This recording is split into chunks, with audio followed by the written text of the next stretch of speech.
Close enough. We'll call our special meeting back to order. This meeting was called tonight by the City Council for two purposes as a special meeting. It started an hour ago with us meeting in closed session to consider some potential litigations, personnel matters. There were no final action as a result of that meeting, so there's no report of anything that is going to take place. This meeting, again, is a special meeting for the purpose of hearing the regulations, proposed regulations on pertaining to parking. And when we called the meeting to order an hour ago, we noted that Councilwoman Martiner is not present. She is out of town in Northern California, having a good time, I hope. And tonight, when we get into the comment period, we're going to relax many of the rules that we have in the regular council meeting. I don't think there's a need to put the timer on. We want to hear from you. We will try to respond if you ask a question and we know the answer, so that all of us are together on this topic. The council will not be taking any action tonight other than to maybe give some general guidance to staff as to how to prepare the laws and regulations that we're talking about. Those laws and regulations will then come back at a future council meeting where we'll debate them again and then vote whether or not to adopt them. So when you do speak to us, if you haven't filled out a speaker's card, I would appreciate your filling it out and leaving it on the table. That gives us a record of who it was that we heard from in case we need to get back to you to clarify something. We'll start off tonight, Ms. Barcelona.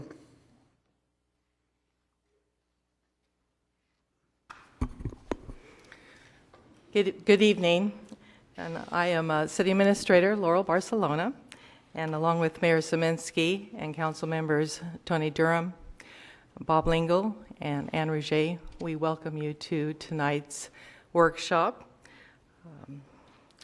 to discuss enforcement of vehicle parking regulations in Lompoc. I'd like to first take this opportunity to introduce the code staff enforcement team. We have Police Chief Tim Dabney, Public Works Director Larry Bean, Police Captain Don Deming, Paralegal Terry Schwab, and City Attorney Joe Pannone. First slide. Tonight's public workshop has been scheduled to allow community input related to recommendations proposed to City Council by the City Staff Code Enforcement Team at the Council meeting of May 4th regarding parking regulations proposed for street sweeping, trailers, and RVs. Next slide. Regulations proposed for street sweeping would allow removal of parked vehicles for random street sweeping following 24-hour notice. And next slide. Regulations proposed would prohibit parking of unhitched trailers of any size and variety on any city street at any time, except for semi-trailers on truck routes or moving trailers in actual use. Next slide. Proposed regulations would also prohibit parking of hitched trailers between the hours of 12 a.m. and 6 a.m. unless they are, okay.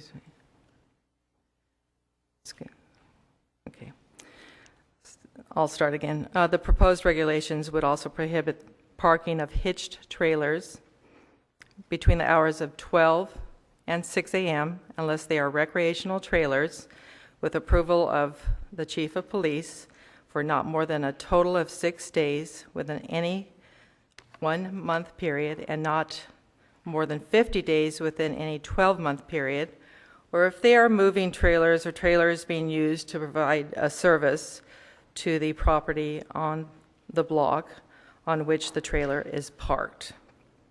Next slide. Regulations proposed for RVs would prohibit parking of self-propelled recreational vehicles of any size and variety on any city street between the hours of 12 and 6 a.m., except a resident may receive a permit from the chief of police allowing parking for not more than a total of 6 days within any 1 month period and not more than 50 days within any 12-month period. Next slide. Tonight's workshop process will allow for council and input with from the public and council comments, and provide staff direction. Next slide. Council options could include directing staff to return with some, all, or a modification of the 4 parking regulatory approaches, directing staff to return with other regulatory approaches suggested by council or the public, or directing staff to do nothing further. Next slide. And I'll conclude with this slide that outlines the 4 proposed parking regulations, and I will now turn the meeting over to Mayor Szymanski. Thank you, Ms. Barcelona. A little bit by way of background, further background on the issue here. The City Council over a year ago said that we wanted to be more aggressive in enforcing our codes. We recognized that some of the codes were out of date and needed updating, but we also recognized that even the codes that we had have not been aggressively enforced over the past several years. I today pulled a computer report that is 21 pages long, about 8 complaints per page, puts it up over 160 complaints in the last 2 years, whether they're weeds on junk on a lot, weeds, whether it's building construction being done without a permit and interfering with the neighborhood, or whether it's vehicles, too many vehicles parked in the front, vehicles apparently abandoned and whatever. Some of those have been complaints where our code covered the issue. The enforcement has not been real aggressive. What we've done is sent a letter, and when that letter was not responded to, we sent another letter, and when that letter wasn't responded to, we sent another letter, and haven't done much else. We want realistic codes. We want codes that we can enforce and that will be supported by the public and the community.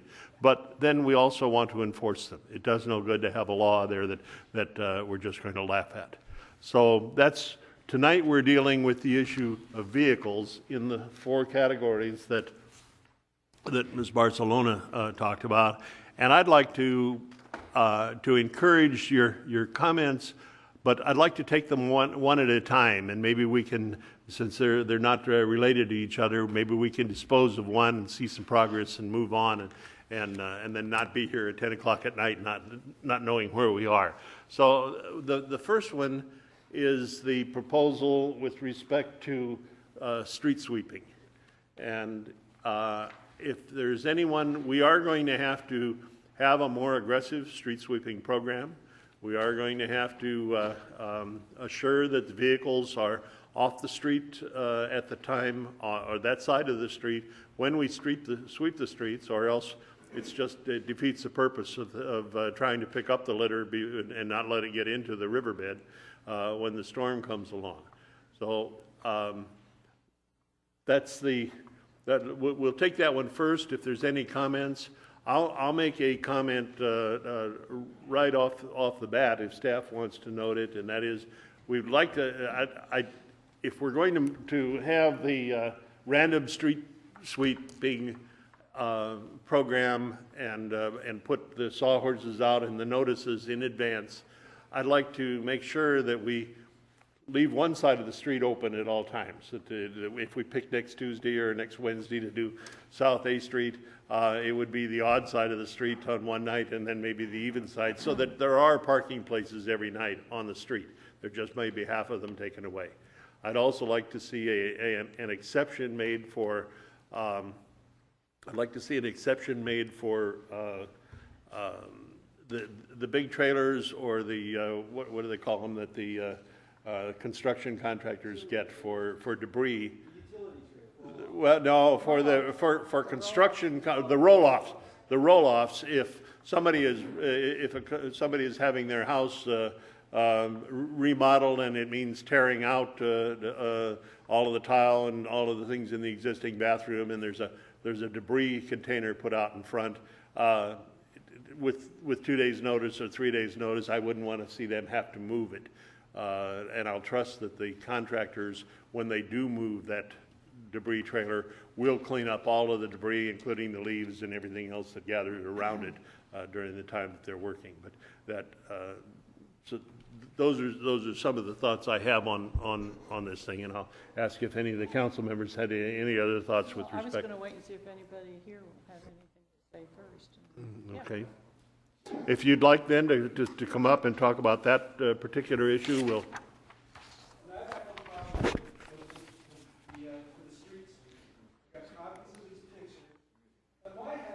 Can you give us your name, please? 408 South T. You can send these pictures around if you want. I've been working with the police department for years, trying to work with our juvenile delinquents and all that. I've got a good working relationship, I believe, with the police department. My problem is I have a little junk trailer that gets moved frequently. Not every 72 hours, not every 24 hours. When the street sweeper comes in, I'm working in my house during the day. He comes on the east side, on the west side of T Street, and when I see him come up the west side of T Street, I live on the east side. I'll move my trailer over so he can sweep. I've been doing that for the last couple of years. I've been working out of my house.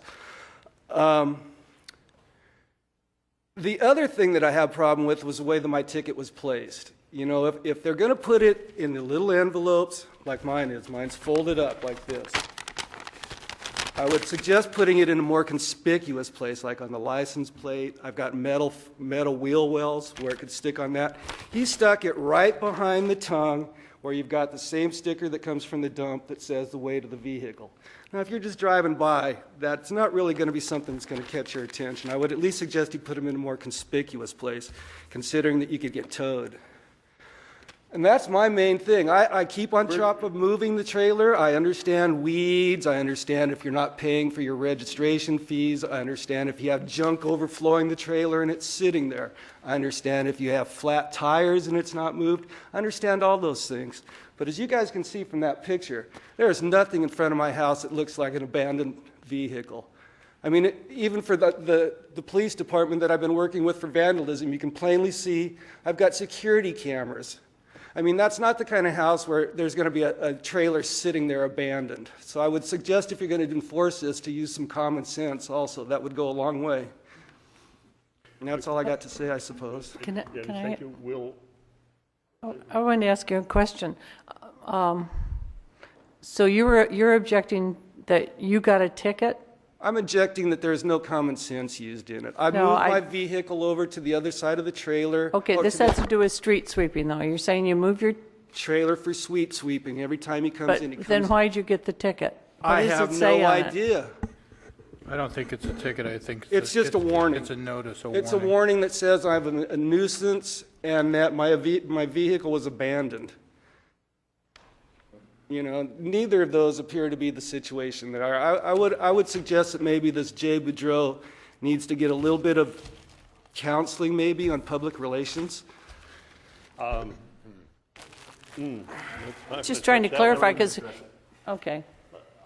Okay, then that we have another proposal dealing with unhitched trailers that would ban them for other reasons than than street sweeping. Would just ban them altogether. One of the And we're going to deal with that second. I want to dispose of the street sweeping ordinance first. If Okay, one of the things that, in particular, my trailer, my neighbors, when they've got big things, they bring it to they ask me, I take it to the dump in my trailer. I don't let it get overflowing or a big eyesore. And then the other thing is it allows me the ability to recycle my construction materials. Rather than just dumping them into my general waste, I've got my trailer where I can take it up to and use it and put it into the appropriate areas. So it I think I understand. get the drift. I understand what you're saying. Thank you. Thank you for your comments. Anybody else wants to talk about the street sweeping? Over here, if you will.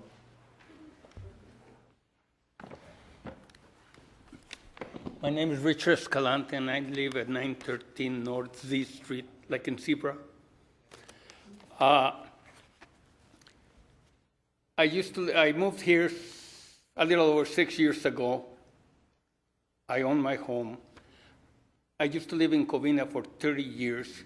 Over there, they have street sweeping on one side of the street with signs posted, "Do not park." Why don't we do this by sections here? Put in signs, sweep one side of the street one day, the other side another day. Everybody can park on the other side, and the sweeping is done. Not like here. Here, the streets are dirty because they have to go around cars everywhere. So, We also considered, Larry, can you address why, if I remember correctly, and I'm going to ask Larry to verify, the signage would have to go up all over town if we fix a certain day of the week or a certain day of the month. And that would be very expensive for the city. Right now, by scheduling on when we have people available, we are also, all of our trash truck operators, street sweepers are being furloughed one day a month, giving up 1 day and 1 day's pay, and we're trying to adjust to that. So the street sweeping, we want to keep the opportunity as flexible as we can to do it within the labor that we've got. Am I correct here, Larry? Yeah, you're essentially correct. To sign the whole city to comply with the law, with that is close to $500,000. So we don't have $500,000 to put signs on every street in the city. What the plan is to take sawhorses out with the no parking signs and put them out 2 days or 3 days before the streets are to be swept, so that you'll have notice what day they're coming through. Is that?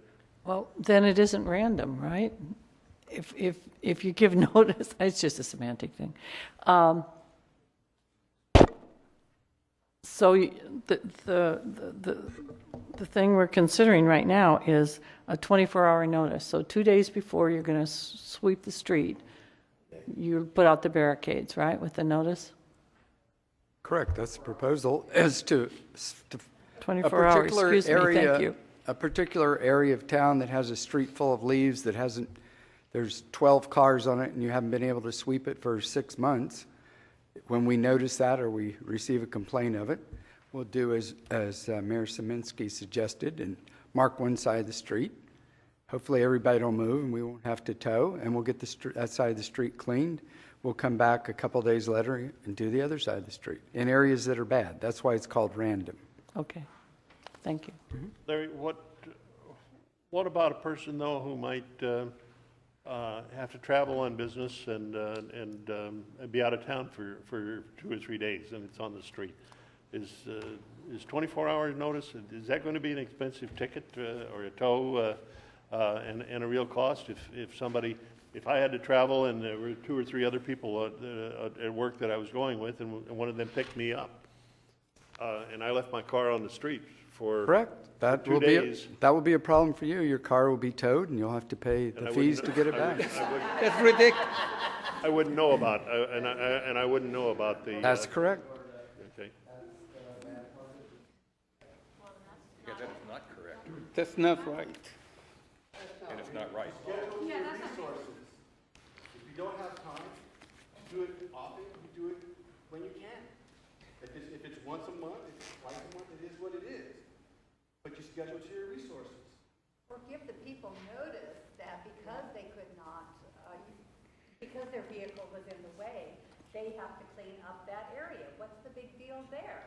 And cite them for it. I've got a problem with my next door neighbor. He doesn't clean up his. You know why? Not because my RV's in the way. We clean up my part of the thing.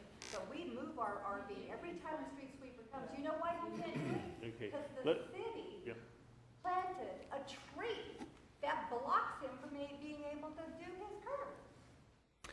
Let me ask the gentleman here, are you through with the comments that you? Well, if the cost is the problem, why don't you do it by sections? Because that way, one day notice, it's not going to work. Okay, that's a suggestion you've made. Because it's going to get a lot of I think we're people hearing angry. that we may want to look into. I'm retired, I travel. Sometimes I'm away for 7, 15 days. Well, How many tickets am I going to get because my car is parked in front of my house? right now, any vehicle, 72 hours, 3 days No, I'm talking about cars for sweeping. But- Forget about the trailers. Okay. But, yeah. Gentleman over here, is there something more that you want to say? Would you like to come up and give us your card or your name or? Okay. And the lady here, I appreciate that that's what you want to do for the city, is to keep it clean. That's exactly what we all want to do too. And some of us don't have the same circumstances that the rest do. We live on the corner of 7th and Laurel, and the 7th side of 7th Street is blocked up. You can't park on that side. You can't park on Laurel. Can't park in back. And so it's kind of like, kind of like a rock and a hard place with us. But, whatever you can come up with that will make it work for all of us. I'm sure that everybody in this room wants to have a clean city.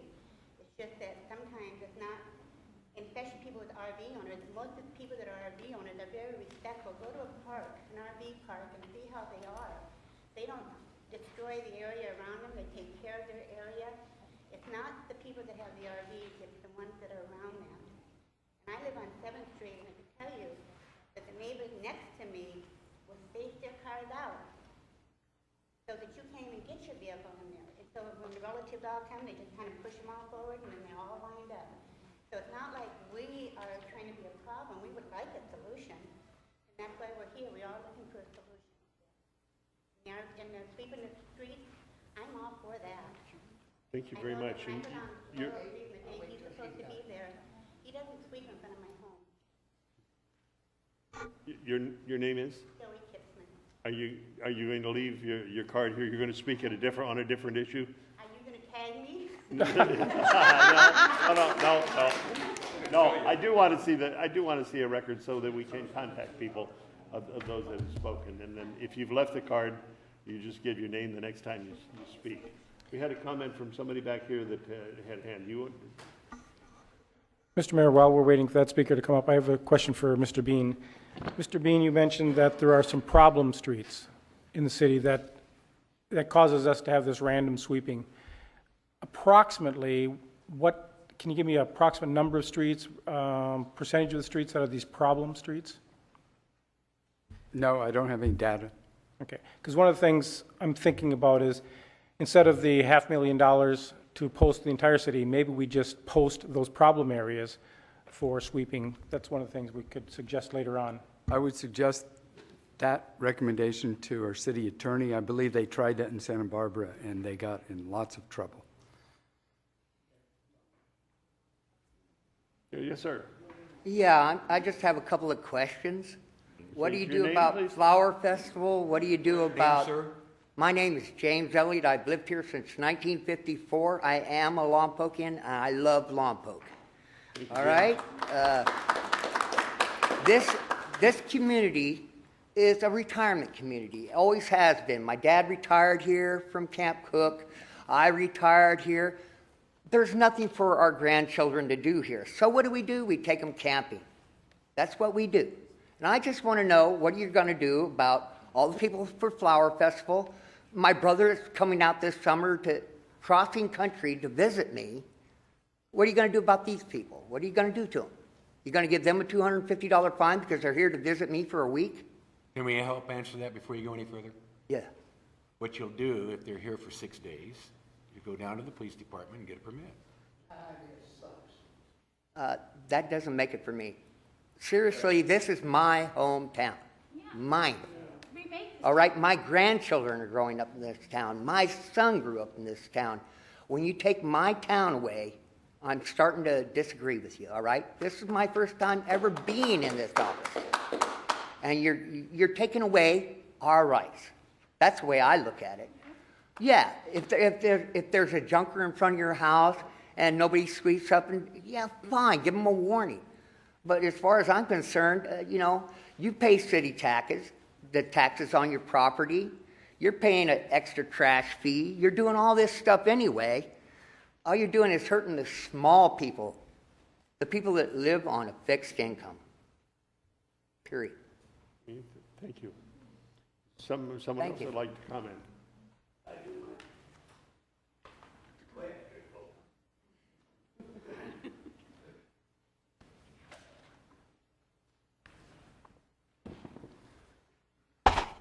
John Lawrence, City of Lompoc.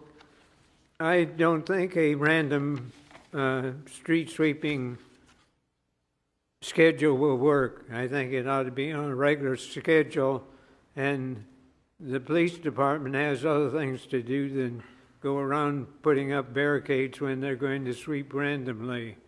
That's about all I have to say on street sweeping. Thank you, John. Can I say something? Yes, sir. To answer that, I'd like to say no one plans to abandon the solid waste division's scheduled street sweeping. This is in addition to that. For areas that we see that cars are not being moved, we will have the rules in place to go out there, put up the barricade signs, give you plenty of notice that we're going to sweep that street.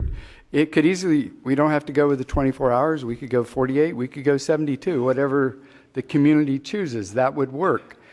The street division, not the police department, would go out and put the barricades out, and hopefully everybody would move their car before the street sweeper came through at the appointed time. And we are proposing this because we've had lots of complaints of particular streets that don't get swept. And there's streets that 90% of it looks good, but there's a trailer that's been sitting there forever. That's why it's proposed, and we're not planning to cut any of the current street sweeping we do. Thank you. I have no problem with any of that. You guys can see from my pictures, that's not even close. We're going to get to your subject later. We have 4 subjects up here, and the first one is dealing with street sweeping. So we'll come back to you. Promise. Anybody else on the subject of street sweeping? Oh, I'm sorry. Come on. Now, Mike, I know I'm short, but I'll stand up. It's the subtlety of that. No, my name is Benny Campbell. I'm almost a 50-year resident here. And I'd like to commend, first off, the city, and as far as sweeping in my area, it's been great. And I've lived in there in my area for 45 years. They've done an excellent job. But I have seen some parts of town they have some problems with. And being an RV owner that's traveled all 50 states in Canada and Mexico mostly, I've seen a lot of cities that don't even come close to what we do here. So the only thing I had to take exception to is the 24-hour notice, because like Mike brought up generally is that sometimes I take off, and I may take off during the middle of the week, and I may be gone at Kachuma for 4 or 5 days, and I have a car parked out in front. Now, is that technically illegal for the 72-hour park? Yeah. But that's, I think we all take that risk once in a while. But so I would just take exception first off to the 24-hour thing. And I would like to speak later on some other items too. Okay. Thank you, Manny. Yes, ma'am. My understanding, we already have the street sweeping program. I think they're supposed to come in my neighborhood once a month on a Thursday. Why is it that we're trying to punish everybody and say you have to follow all these rules when I know my car sometimes is parked when the street sweeper comes through, but I also clean up my own curb. My neighbors also have 4 or 5 cars. They also clean up their own curb. So we're not a problem as far as the idea that all the garbage is piling up and everything. Why don't you go and cite the people that when the street sweepers are coming through, the cars are always there, there's dirt piled up around it, give them a 24-hour notice that you'll either clean it up or you're going to be charged and we'll be back to clean it up.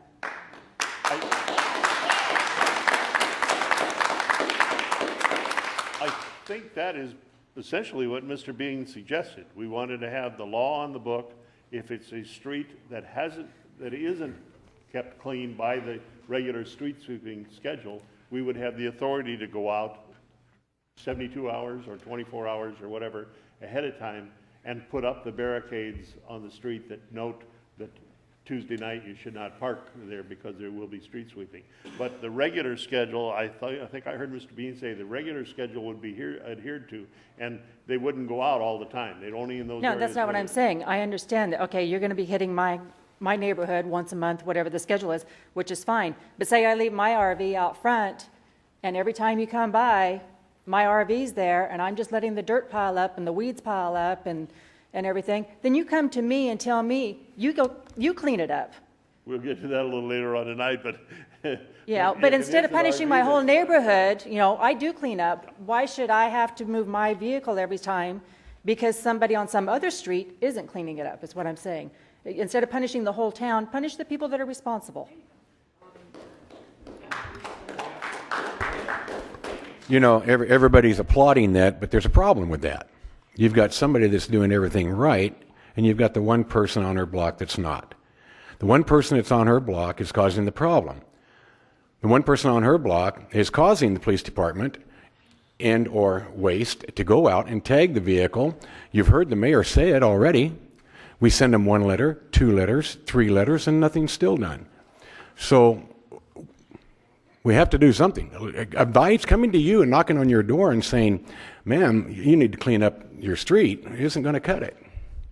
Because if you don't want to do it, we have nothing to allow us to make you do it. But that's what I'm saying, is to put it on the law that you are responsible for keeping, either you will move your vehicle for when the street cleaners come through, or you will be notified that you need to clean it up. If you don't, then the street cleaners will come and do it, and then, put it on their city bill or whatever. Fine them. Yeah. I have a question. I was going to ask our city attorney, could we put that as part of the ordinance, that after so many notices, then they would be required to clean up themselves, or We could certainly have the ordinance include something that if they're there so many times that only then would they be towed or only then would they be cited. But we can't say, and if they're there, they have to clean up their own street. I mean, they're actually already obligated to clean up the street. As the city is, they are too. But we can't charge them for not cleaning up the street. We can charge them for not moving their vehicles, so we couldn't clean up the street, but we can't charge them for not cleaning up their street. But like this lady, and I'm sorry, I didn't get your name, but... Christy Gonzalez. Crystal. I was just wondering if it's possible to add that to the ordinance, and I was going to just charge the task force with looking into an ordinance like that.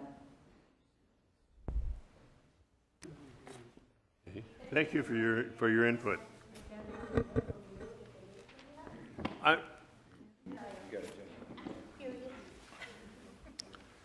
Lynn Whittemore, resident of Lompoc. Mike, you made a statement that we need to have a law or an ordinance. And I can't believe that there is not an ordinance on the book already in this town that's been here forever that handles this. And Tony said, you got one person on the block that's not doing it, everyone else is. You're penalizing everyone on that block because you got one moron that's not being responsible. Go after that person. And sending him 3 letters, send him 1 letter and say the next one's got a bill attached to it. You guys run the city, get the people that are responsible. Thank you. Make them accountable, hold them accountable. That's right, but not 24 hours.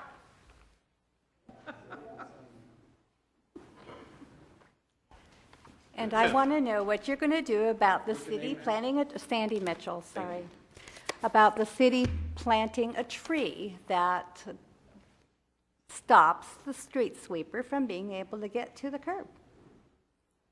You need to address that. That's not the homeowner's problem, is it? Or is it? Because they don't think it is.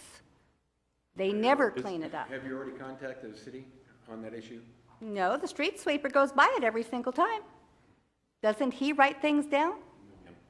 Oh, really?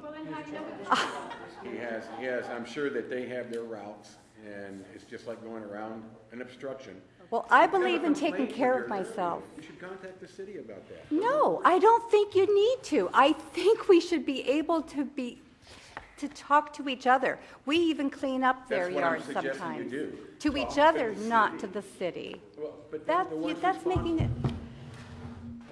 My other thing is I would like it to, what you're all talking about, let's follow the intent of what we're trying to do here instead of the letter of the law. Let's leave some common sense in there. I think that we're all afraid of a law being written because you guys enforce it so strictly that there's no common sense and there's no, I don't know, right, no living. I don't know what else to say, sorry. Thank you, Sandy.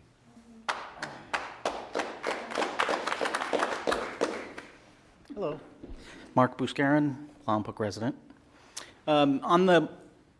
Again, just to mention on the subject of street sweeping, if you choose a dirty street to sweep, it is not random. You've made a selection and you're not random at all. The other thing is, I think if the policy that we have with street sweeping right now was followed, most of our problems probably wouldn't be here.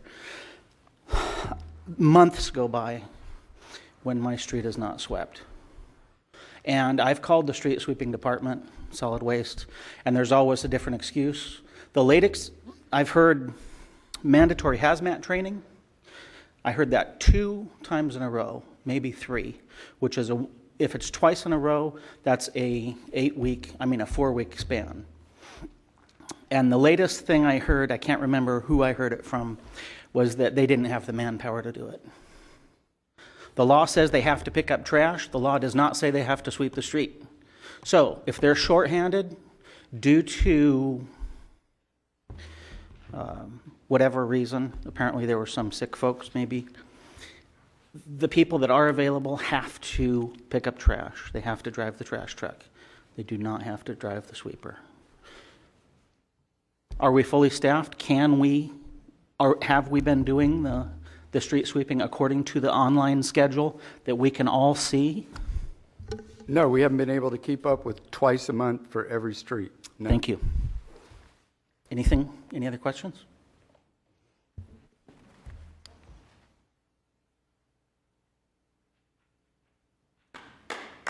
John?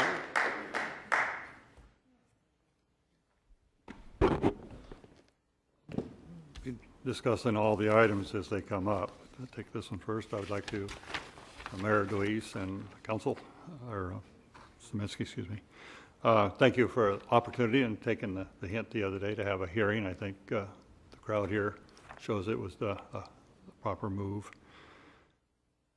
The thing I have on the street sweeping, and I was one of the advocates of the area, because we got certain parts of town that need to be definitely cleaned up.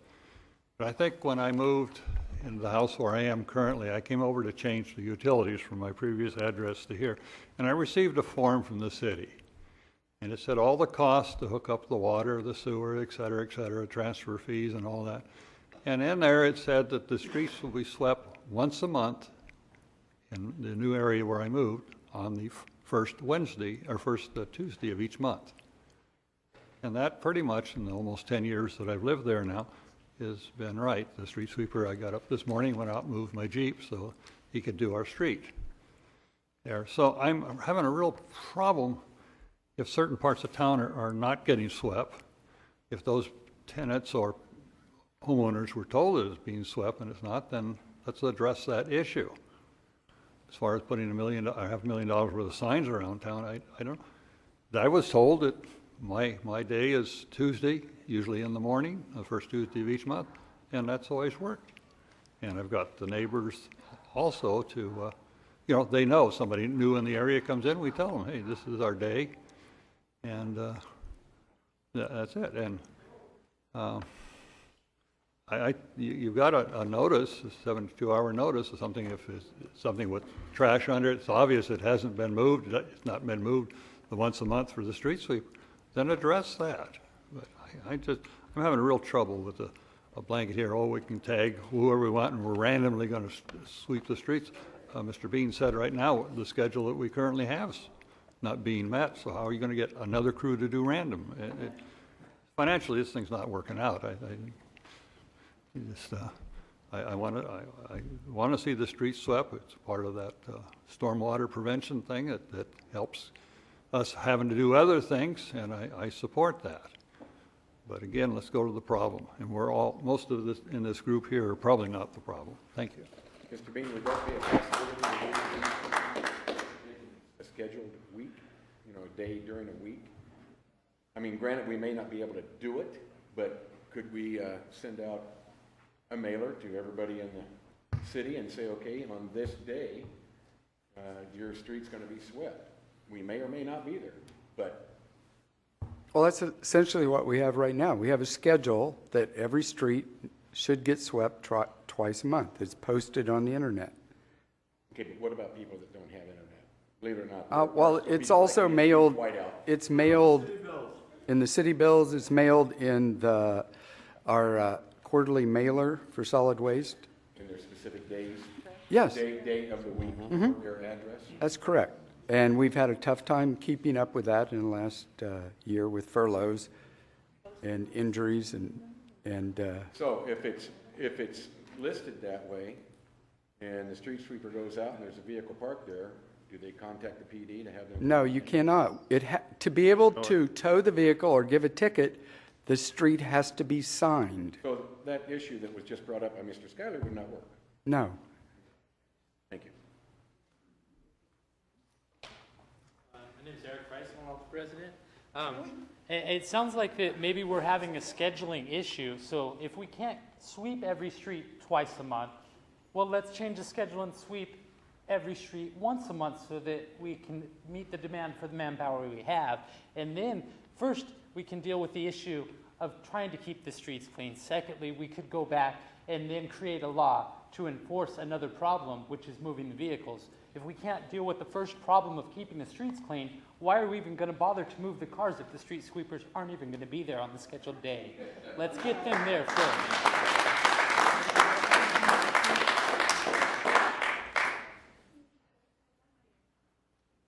Can I ask one question? One of the main hang-ups seems to be that unless the streets have a sign or there's anything posted, then nothing can be enforced as far as towing. Is that what I'm That's correct. here?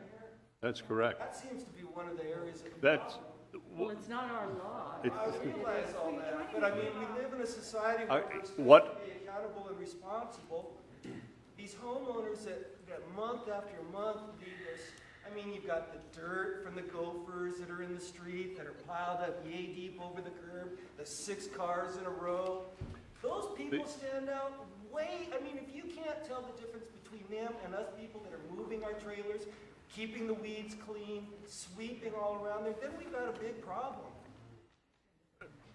Mr. Bean, this proposal that was outlined to come to us was not to take the sawhorses out and put them up every day before a street sweeping. It was only when there's a problem neighborhood. Isn't that correct? Well, as the gentleman described before, it was described as random. No, we're not supposed to pick on one particular street and do it 3 times this year. We're supposed to, by the law, randomly pick streets that need sweeping, put the sawhorses out with a notice. I think we've heard from everyone 24 hours is too short a notice for everyone. 72, keeping with the current parking law, would probably be the right time limit. And a particular side of the street would be picked. Everybody would be asking a block or 2 to move their car. The street department would run through rather than, the proposal was to have the street department to grab a sweeper, run through and clean up a block or 2 at 1 or 2 blocks a week to supplement what we're currently doing in areas where cars are never moved. And if there's a neighborhood where people are already complying if there's a neighborhood where the curbs haven't built up a 2-month or 3-month, you wouldn't be using this new law. Well, in keeping with the absolute definition of random, it could happen in an area that was fairly clean. Yes. Can I ask a question? Sure. What the hell? Is this after cars that are abandoned? Is this the problem cars you're looking at? Or is this the general problem with the city of Lompoc? You're talking about the problem vehicles. Am I correct? Now, one of the other 3 items is dealing with the problem Well, I'm vehicles. talking about the street sweeper. This is, you talked about the vehicles always parked there. Is it the junker that's parked there that it's on rims and no current light registration? Is that what we're talking about? Mr. Mayor, if I may. No? Just to place some context so we're all sure that we're understanding the framework within which the city has to operate. The city has its own laws, everyone understands that. But when it comes to the streets aren't something that the city controls themselves. The only authority that the city has is the authority that the state legislature has given the city through the vehicle code. So what we heard from the council, and I think it's being repeated by the citizens here, is we want to make sure Lompoc is clean. We want to make sure that when there's problem vehicles out there, we have a mechanism to be able to take care of the problems. The difficulty is the framework we have to work in doesn't give us the same flexibility that would be great. Some of the ideas here would be wonderful. Unfortunately, the state vehicle code doesn't give us that flexibility. So we're struggling to come up with a workable solution within the limited framework that we have under the vehicle code. We have to go by what the state says. Yes, we do. Is there anybody else that'd like to give us a comment this time? Mr. Lynn. Mayor, council, the street in front of my house where my car park has never been successfully swept in, I want to say 16 years, because the street sweeper comes by about 7:15 on the appropriate morning, and I go to work about 7:45. I guess I never looked at all of the places where street sweeping is posted, or I might have moved around to the adjoining industrial neighborhood. And similarly, where my commercial building is located, which is swept in the early afternoon, is seldom unoccupied because the customers are there, except right now when it's kind of quiet in Lompoc. And it would seem to me that perhaps rethinking the schedule, and I understand that, sometimes we have adjoining districts, which makes it difficult, but rethinking the schedule so that we sweep the residential neighborhoods perhaps after 10 o'clock when everybody's gone to work that's going, except those that work nights, and sweep the commercial areas in the wee hours of the morning when there are no vehicles parked there, we might accomplish a lot more. Also, similarly, I've seen us out watering trees in the commercial areas in the middle of the day where the poor guy has to fight for a parking space and then try to get his hose over to water the tree, where if we went through those areas at 5 o'clock in the morning, he could pull right up and he'd be a lot safer and wouldn't get run over. So that might be a suggestion that would solve a lot of it. I know it would solve my problem. Thank you. Okay, thank you, Mr. Lee. Okay.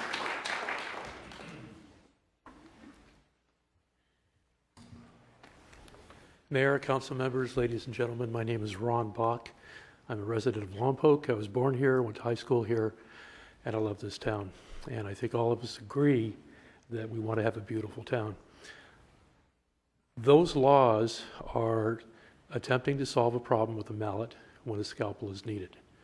These problems should be addressed with compassion, and you should attempt a complaint-driven basis, rather than having a law that makes all of us criminals for leaving our vehicles on the street for more than a day. When there's a problem, address that specific problem. If my neighbor complains that I've left my car too long on the street, then that needs to be dealt with. I personally am very considerate. I have way too many vehicles myself. I'm very considerate of my neighbors. I tell my kids, don't park in front of the neighbors' houses. And we try and deal with our own problems. And I think most people do.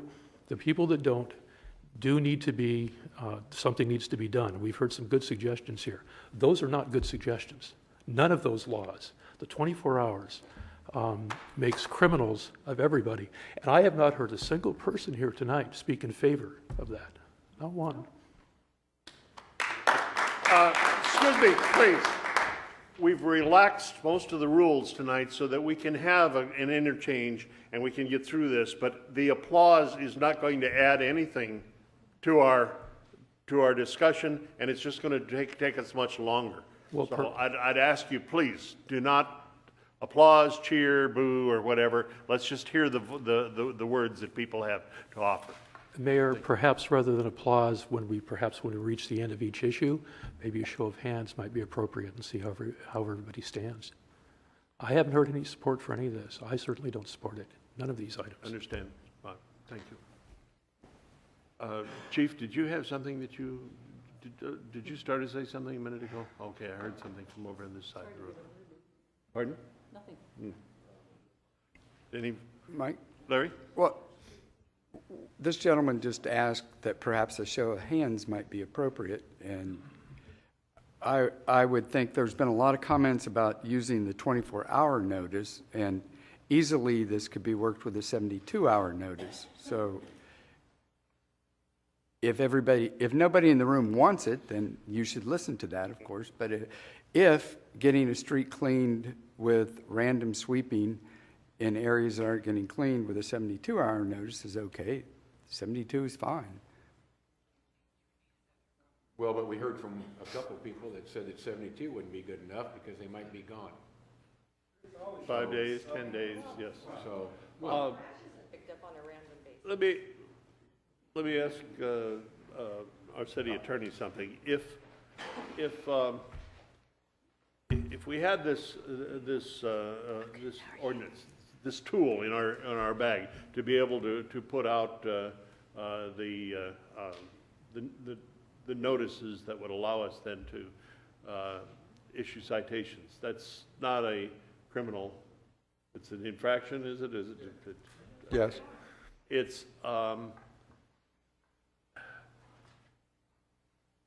it would not be mandatory that a ticket be written for every car that's not moved, would it? That's true. Could the persons that are driving down the street, if they notice that the trash has been picked up, and that even the street sweeper notices that a car is not moved, even though we posted it, if the curbs are clean under that car, could go on and not have to stop and issue the citation? Would there be the opportunity for some judgment there? I don't think with the issuance of a citation. I think with the decision of whether or not to tow the vehicle, maybe that could be some discretion that someone used, but I don't think the law would allow the discretion, because it's very black and white. If the car is there, the car is there. If it's there at the wrong time, it needs to get a ticket. Unless we write the law that says it only gets a ticket if it's dirty, but then the difficulty of proving that it's what's enough dirt to be dirty. Mr. Mayor, I'd like to get in on this for a second. Mr. Bean, 24 hours is not acceptable. I mean, it's obvious. There's probably some discussion even about 72 hours. We do have a law in the books right now that a vehicle cannot be parked on the streets for more than 72 hours. Is that correct? Okay. I would like a show of hands here. What if, and Mr. Bean, first tell me if this would work, what if we said this random sweeping would be with a 96-hour notice? This is beyond going with our law. I mean, our law says 72 hours. We're going beyond that. We're giving a lot of leeway here. Remember, our goal is to, everyone here said that you love your city and we want to keep it clean. Our goal here is to help you and us have a beautiful city. So if we went beyond what our law is right now and we said with a 96-hour notice, we're going to sweep this street, and you have that amount of time to just move it to the other side of the street, would that be acceptable to you out there? How many would object to the 96 hours? Okay, no, wait a minute, okay. That you can't enforce. Don't make another law, but don't make another rule. It's not, well, okay, well, we've got a 72-hour rule, we can enforce that, okay? Okay, there you go. You know what? Other cities are doing it much more stricter than we are right now. Yeah. So, I mean, we're trying to be as lenient as possible. And they do tow vehicles. Well, absolutely. Absolutely. So. I'm in favor of this week. Okay, now what? Yeah, I just asked for this for the 96 hour. Could I get see a show of hands for people that would be in favor of the 96 hours? Now, wait a minute. This way, Are you talking about I'm just moving getting their vehicles?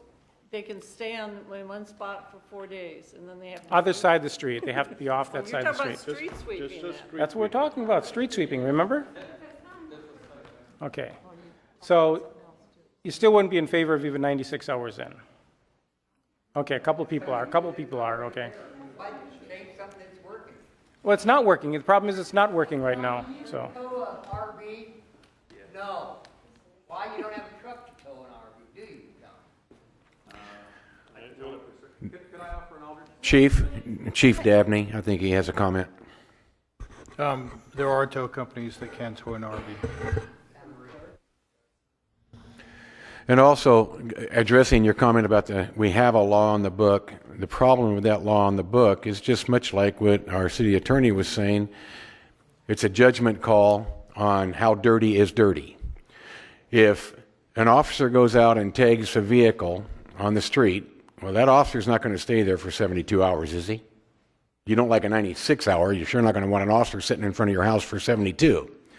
So, that officer comes back in 3-4 days, and the mark that's on the vehicle is now moved 6 inches. How far was that vehicle moved? 6 inches. Well, it could have been moved 600 miles. You don't know. So you're asking us to enforce something that we can't enforce if we want to enforce it with a conscience in mind, as you've been stating here tonight.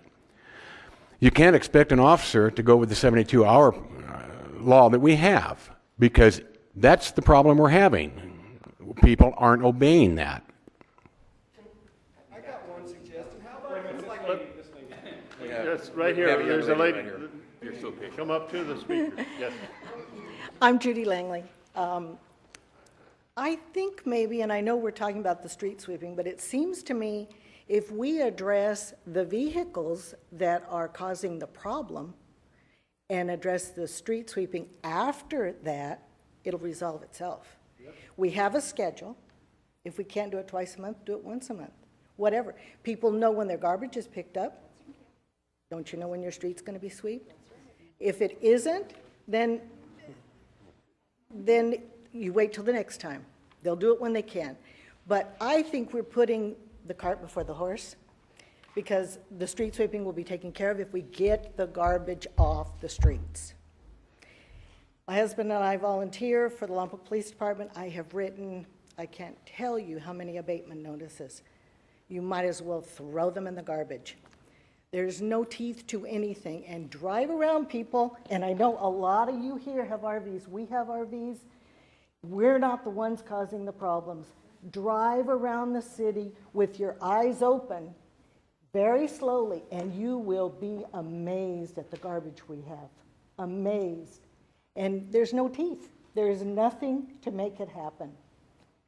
So that's just what I feel. I think if we can get rid of the garbage, we can take care of the street sweeping, rather than this continual street sweeping problem. Okay, by garbage, you mean the derelict, the vehicles. So. Okay. You know, there's vehicles out there. They're registered. They can be registered. They register stuff that won't ever roll again. I realize, is there a way? Mr. Bean has a comment for Miss Langley. No, Councilmember Rouget asked my question. When the man referred to garbage, he meant the old vehicles and trailers are broken down.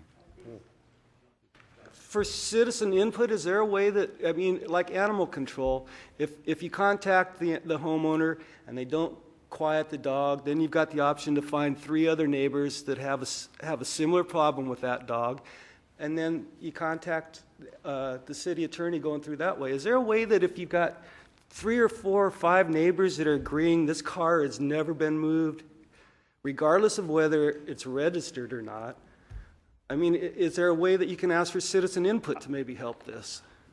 Because I know we all know which houses have the cars that are never moved, and like I agree, it wouldn't do. And it's not the police that are coming by, at least that are putting the notices. We got the citizen patrol coming by our house, and I appreciate those guys for what they do and their effort. But there seems to need to weigh a little bit of common sense on this, and there seems to be a way that we could work through it. We all know which houses are the problem houses. Is there a way that 4 or 5 of us, or 3 or 4 of us, could get together so that one person doesn't sound like a lunatic or somebody just complaining because he's got a problem? We are citizens. My husband and I volunteer with the police department. We do exactly what you say. And I heard you earlier say that you have a nice trailer, and I didn't see the pictures, and that you keep your things in order, et cetera. That's fine, but it's like raising children. If they let you do it, then they're going to let him do it, they're going to let him do it. Well, his trailer's not quite as nice, but I realize that argument, but that's the argument that this country is in trouble because nobody takes responsibility for anything. Well, he's doing it, so I should be able to do it. I think we've had a good cross-section of advice on the issue of the street sweeping. And I think that at the conclusion of the evening tonight, we'll ask each of the council members to give instructions to staff as to what we want to see whether we want to see an ordinance and what we want to see in that ordinance that comes back to us. I think I'll move on. I'll move on to the second subject up there, which is regulation of the parking of unhitched trailers. And this is an issue that I get a lot of complaints about. Whether it's a trailer, as we see in the picture here, that you park in front of the house, that you put the trash in, and once in a while run it up to the dump, or whether it's a $100,000 boat that's parked on a unattached trailer parked in front of the house, there are people that don't believe that that's appropriate in a residential neighborhood. And I think all of the council members receive the complaints from those people that want to see those regulated.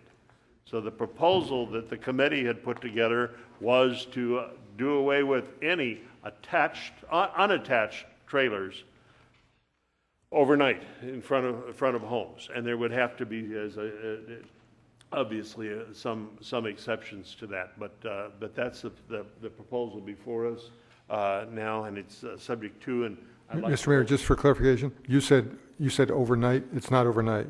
It's for no time. The proposal from the committee was no time. The proposal is just not to allow you to unattach a trailer in front of a residential home. Okay. Is there any comments from the members of the council before we open it up?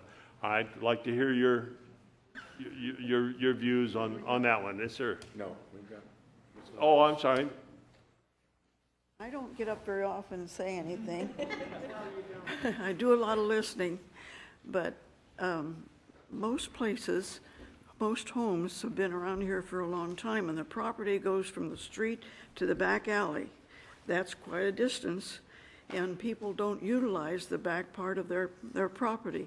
And a lot of the homes to begin with in Lompoc had the small garages, so they no longer are able to put their big cars in the small garage, so they use it for storage. And they have, well, our neighbor across the street, they have about 5 or 6 cars, and they have 4 of them parked. They've made a concrete part there, and they have 4 of them parked right in front. Then the rest of them are scattered around the thing.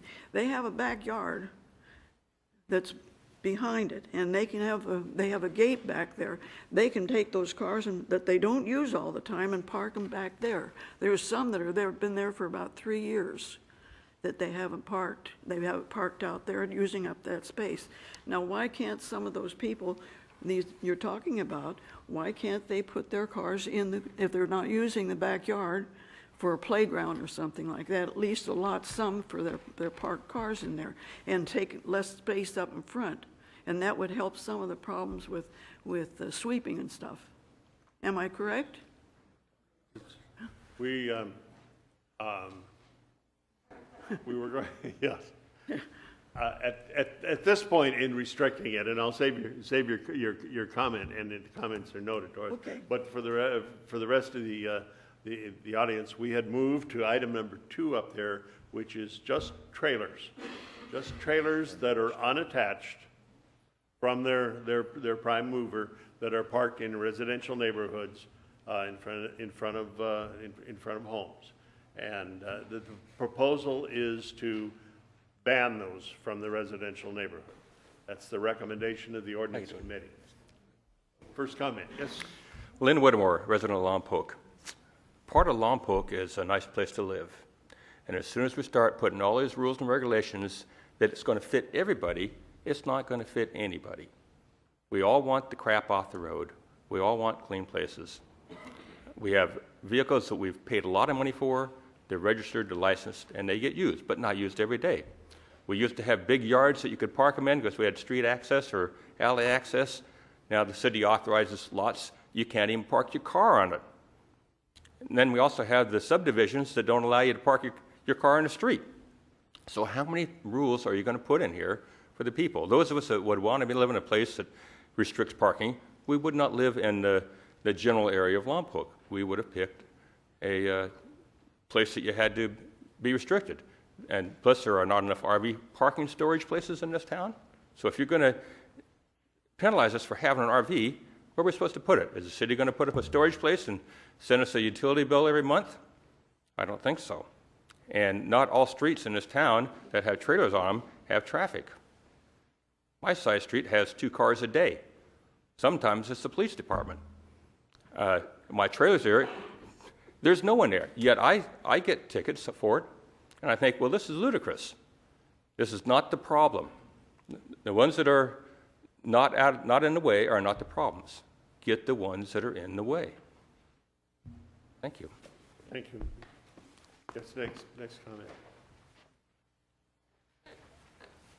My name is Richard Escalante. Like I said, I live here 6 years now. Not everybody that has a trailer has a place to park it in his property. Or there's not enough parking sites to go and pay for parking. Why don't you make the law where if you own the trailer, you can park it in front of your house if it's not on the way, if you cannot making a blind spot so it can cause an accident or something like that, and charge a fee. I'm willing to pay a fee. I don't have a place to put my trailer. And I'm willing to pay a fee yearly for having it on my property with the street. I sweep the street in front of my house. I pull the weeds that grow on the street. Check my house is clean, starting at the street all the way in. I'm willing to pay a fee if it's parked in front of my house.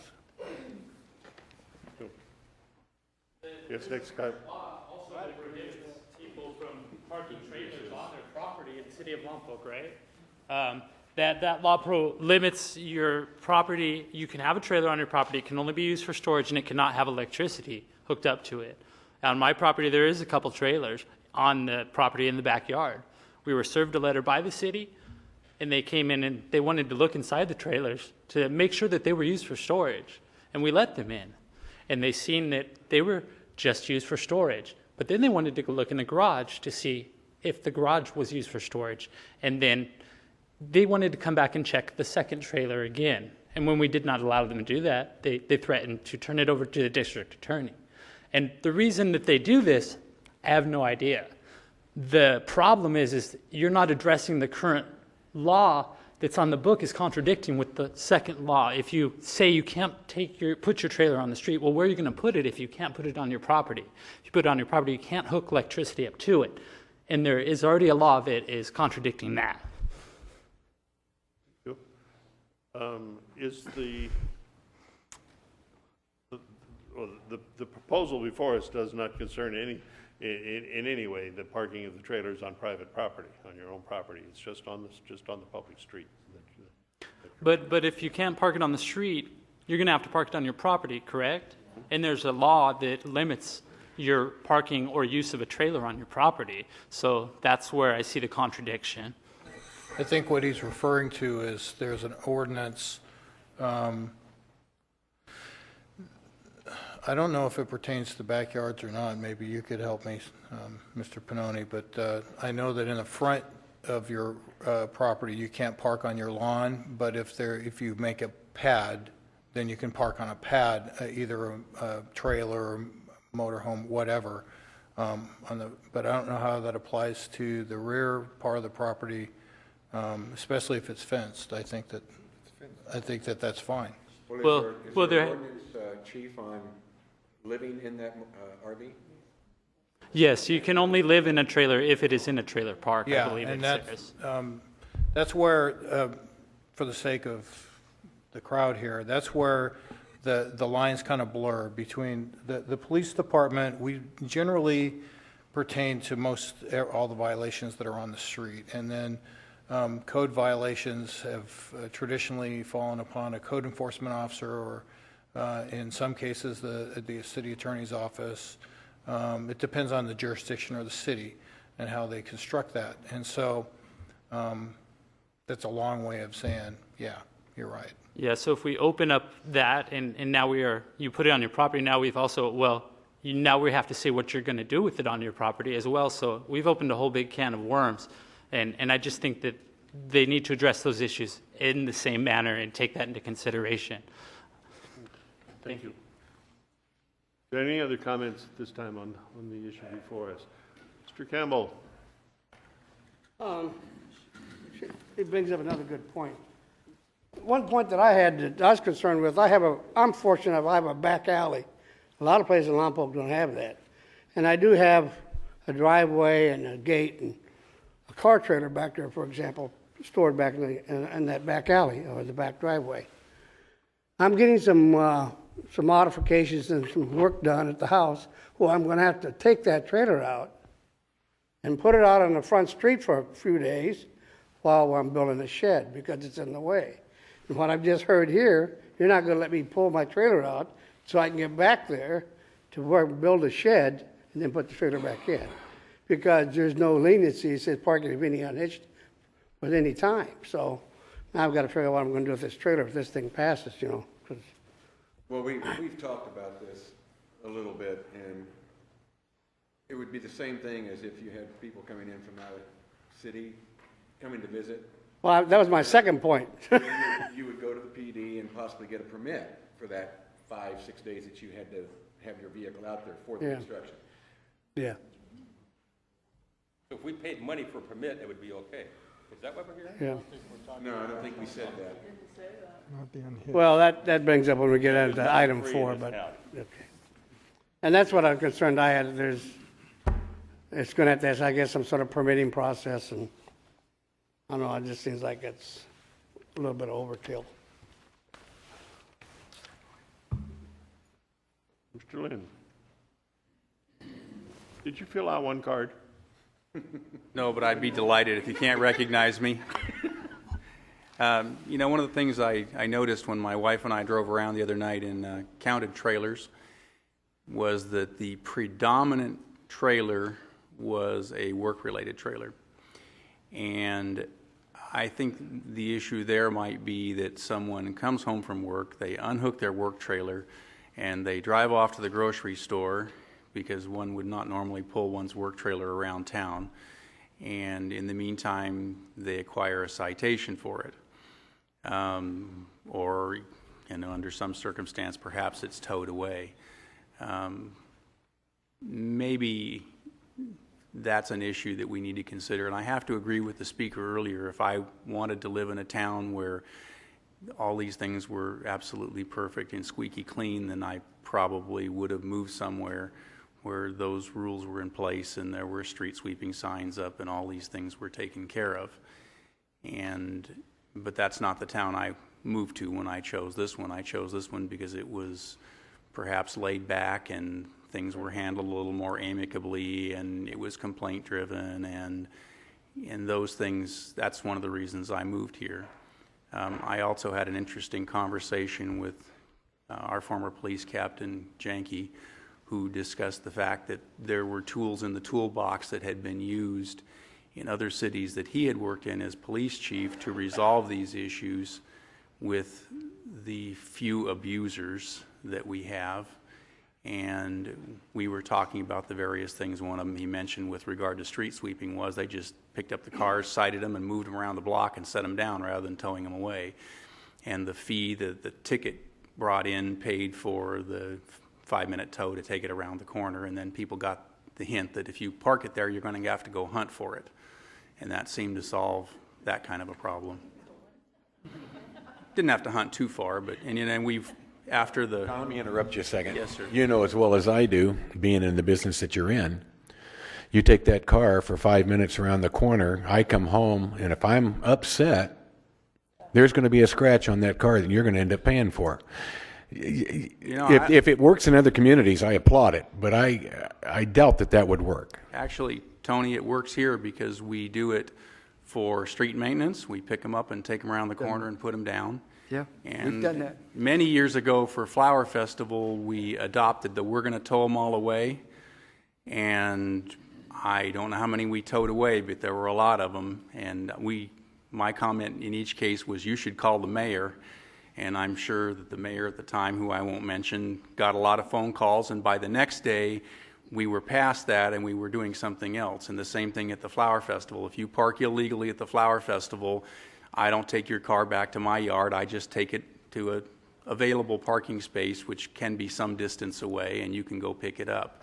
And out of all of those that I have ever hauled away, we've had somebody go after us once. And we were able to satisfy that with some photographs. It's not any different than doing abatement parking where you take pictures when you move it.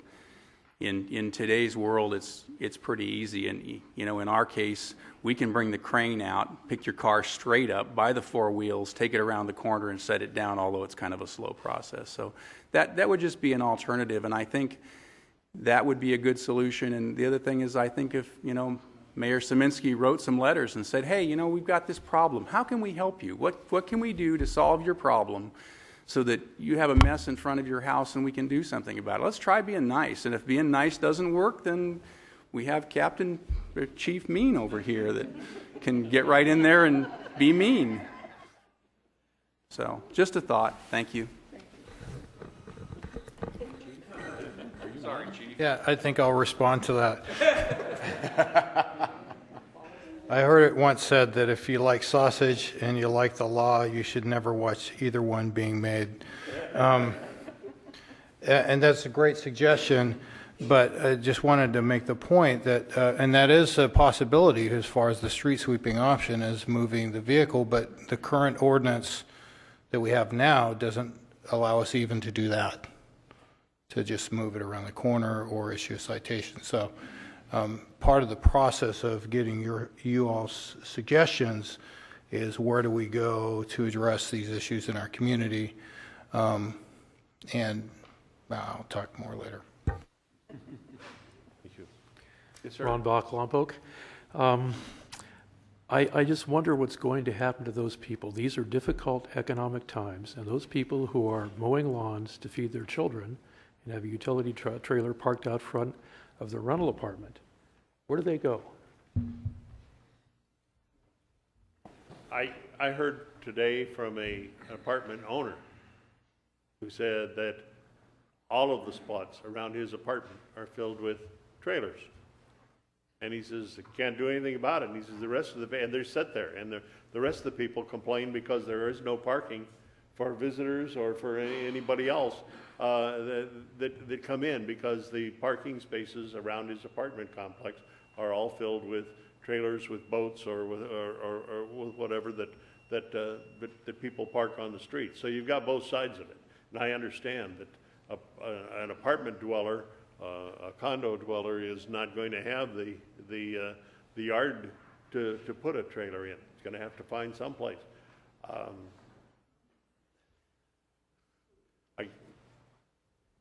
Good evening. There are both sides.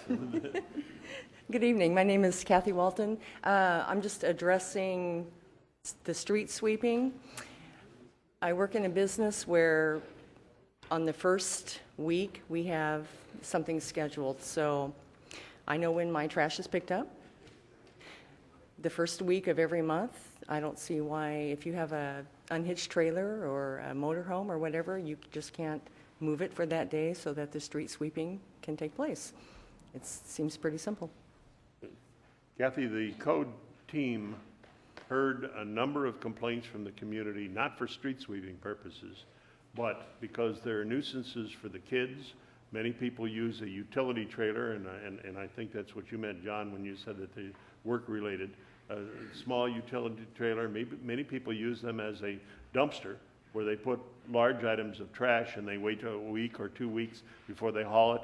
I wouldn't want one sitting in front of my house. I wouldn't want one sitting in front of my neighbor's house any more than I'd want an open dumpster sitting in the middle of the street. That's true. So those are the kinds of things. And then there are the boat trailers that might be parked there for a week, 2 weeks, 3 weeks at a time until somebody goes out. And they're attractive nuisances, and we get complaints from people that my kids want to play on them and climb on them. And I keep telling them to stay away from it, but they're going to get hurt someday, and the neighbor kids climb on it. Tonight it appears that most of the people that showed up are the people that want to preserve the right to keep their trailers or where they are, but you don't know how many emails and how many complaints the city gets from others that want us to take some action. So this is why we set this up tonight, to hear from you. This truly is. My name's Ed Key. I'm a resident of Lompoc, and what I'm about to say won't be popular with this audience. I moved here in 2002. I'm from the San Francisco Bay Area, lived in 5 different places, and I don't recall any community that allowed vehicles like trailers and motorhomes and boats in front. I live primarily in San Mateo and Burlingame, beautiful communities, manicured lawns, nice place, and we didn't have stuff out in front of the house. And yes, I've had trailers all my life. Yes, I came home on Sunday night with a family. Yes, I took it to the storage and did it, cleaned it out and so on, which was inconvenient and expensive, but it made for a lovely city. Thank you.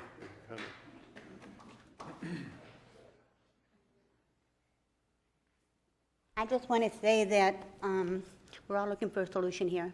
And it's obvious that all of us are concerned about that and trying to keep a city clean. I think John Lynn had some great ideas about how to not punish the people that are trying to do the right thing, but to punish those that are like the ones that are the criminals, like somebody said. You brought up a thing about 96-hour notice. If you give them 96, they'll take 108. They just will. And what they need is boundaries, and that's what you're trying to set, is boundaries. And also I think laws need to be enforced, but there's also, we're looking for a solution. We're not saying, get them all off the street and, if you don't do it, this is how it is going to be, but help us find out what we can do about it. We've checked all over the place trying to find storage, so what's our option? We can't afford, like this gentleman from San Francisco. He lived in San Francisco. Well, I wonder where he got storage for his rigs. We surely couldn't afford that. Obviously, he can. So we're just looking for solutions. And I think that's why we're all here tonight, because we're concerned about that. You're concerned about it. So, instead of make us pay the price for it, let's just find out what we can do to fix it. If there's something where we can plant or put a rig. We can't put them, obviously can't put them in our front yards. Some of us don't have that option. So, it's just, what can we do? How can we help each other to make it work? That's all. Thank you. I believe that we heard earlier that trailers can't be parked in the front yard on the lawn, but they could be parked on a pad. If someone wanted to put a pad in, or just gravel, you could. I don't know about gravel. Can't be gravel. Can't be gravel. Has to be I think it has to be a pad. I don't think gravel's permitted. I mean, I don't think parking on gravel is permitted. I think, and Larry, you may know something about this. I wish one of our other cohorts was here, but I think that some of the residents have just made the two, not a full pad, but it's like where the tires go, 2 strips of concrete to park on their property in the front. And I think that has been okay, I think. That's a planning issue on private property, not public works. But there's various means to make a pad these days with the stormwater issues. You can have blocks with spaces between them with or grass, et cetera. So there are a lot of ways to create that pad that meet the requirements. Good evening, gentlemen. My name is Lloyd Van Sant. I've lived in Lompoc for about 15 years now, and I'd like to object to this regulation of parking of unhitched trailers on the street area. There are a lot of people in the city that don't have the resources to either put cement pads into their property, a lot of people that don't have the room even if they did have the resources. And I need to be able to move my trailer around. I comply with the law, and it's moved every 72 hours like it's supposed to be, but it's on the street. I don't have room for it, and most of the people here don't have room for it. It's not something I could do, and if this type of regulation passes, I'll have no choice but to get rid of my trailer. Thank you.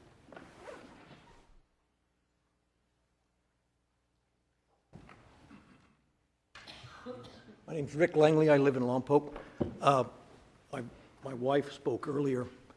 You know, I think the bottom line here is if people own trailers, it's their responsibility to live within the law. In Fresno, city of Fresno, my daughter lives in Fresno. She just recently bought a camping trailer. You can't park a trailer on the street, in your driveway. You can park it in the backyard if it is not visible from the street. And they enforce it rabidly. She will pull up there to load her trailer to go camping, and sometimes she's like 2 or 3 days it'll be there. There'll be a code enforcement officer out there looking and asking her when she's moving it, and they will ticket you in a heartbeat. So, you know, this is not unreasonable. My wife and myself, we are volunteers at the police department. We do vehicle abatements, and some of these vehicles are atrocious, and they sit there for years on end. And you're talking about street sweeping when the streets don't get swept because of a car sitting there. And I sent pictures to the council. You see the grass growing up through the street. I mean, it's solid green under these vehicles. Well, this can't be good for the street, you know, when these vehicles sit there that long. But with the current law, you know, you can write all the abatement notices you want, and you're not going to get these people. They'll move it 6 inches. They'll move it a foot, and then they'll laugh at you. I have a guy in my neighborhood, we also own an RV, so we look at this from 3 different points of view. Actually writing the abatement notices. We own an RV, which is parked in my driveway. I never park it on the street. You're lucky you got room to park it. Yeah, I'm lucky, but I'm responsible. If I didn't have that, I would try to find someplace else to park it. Visible from the street? And I also have a gentleman in my neighborhood who has a vehicle, a horse trailer, that was probably built in the early 50s. So it's not, you know, a pristine horse trailer. He doesn't own a horse. He doesn't even own the house. He lives with his father-in-law. He started parking this thing there probably 1.5 years ago. And as you know, writing abatement notices, we don't write them in our neighborhood. We just don't do it because these are our neighbors. We have to live with them. So we go by, and if somebody's got a trailer or something on the street, we'll tell them. If you leave it there too long, somebody's going to come along and write you an abatement notice. So I went along. We told this guy that. And he got all upset with us. Well, sure enough, somebody came along and they abated that vehicle. He got upset and he threatened to park it in front of my house. It was quite a confrontation. He went into the police department and had a confrontation down there. One of the watch commanders there talked to the guy, said, "Hey, I'll come out there with a police department pickup and I'll help you put that horse trailer in your driveway." The guy said, "I don't need your help. I got a car. I can move it." And to this day, that horse trailer is still sitting there. Only now it's not only the horse trailer. There's another car sitting there that's been abandoned for 6 weeks. There's a pickup truck down the street with a flat tire, all within 25 yards of my driveway. These things, it's like graffiti. Once you get one, they just multiply. Thank you.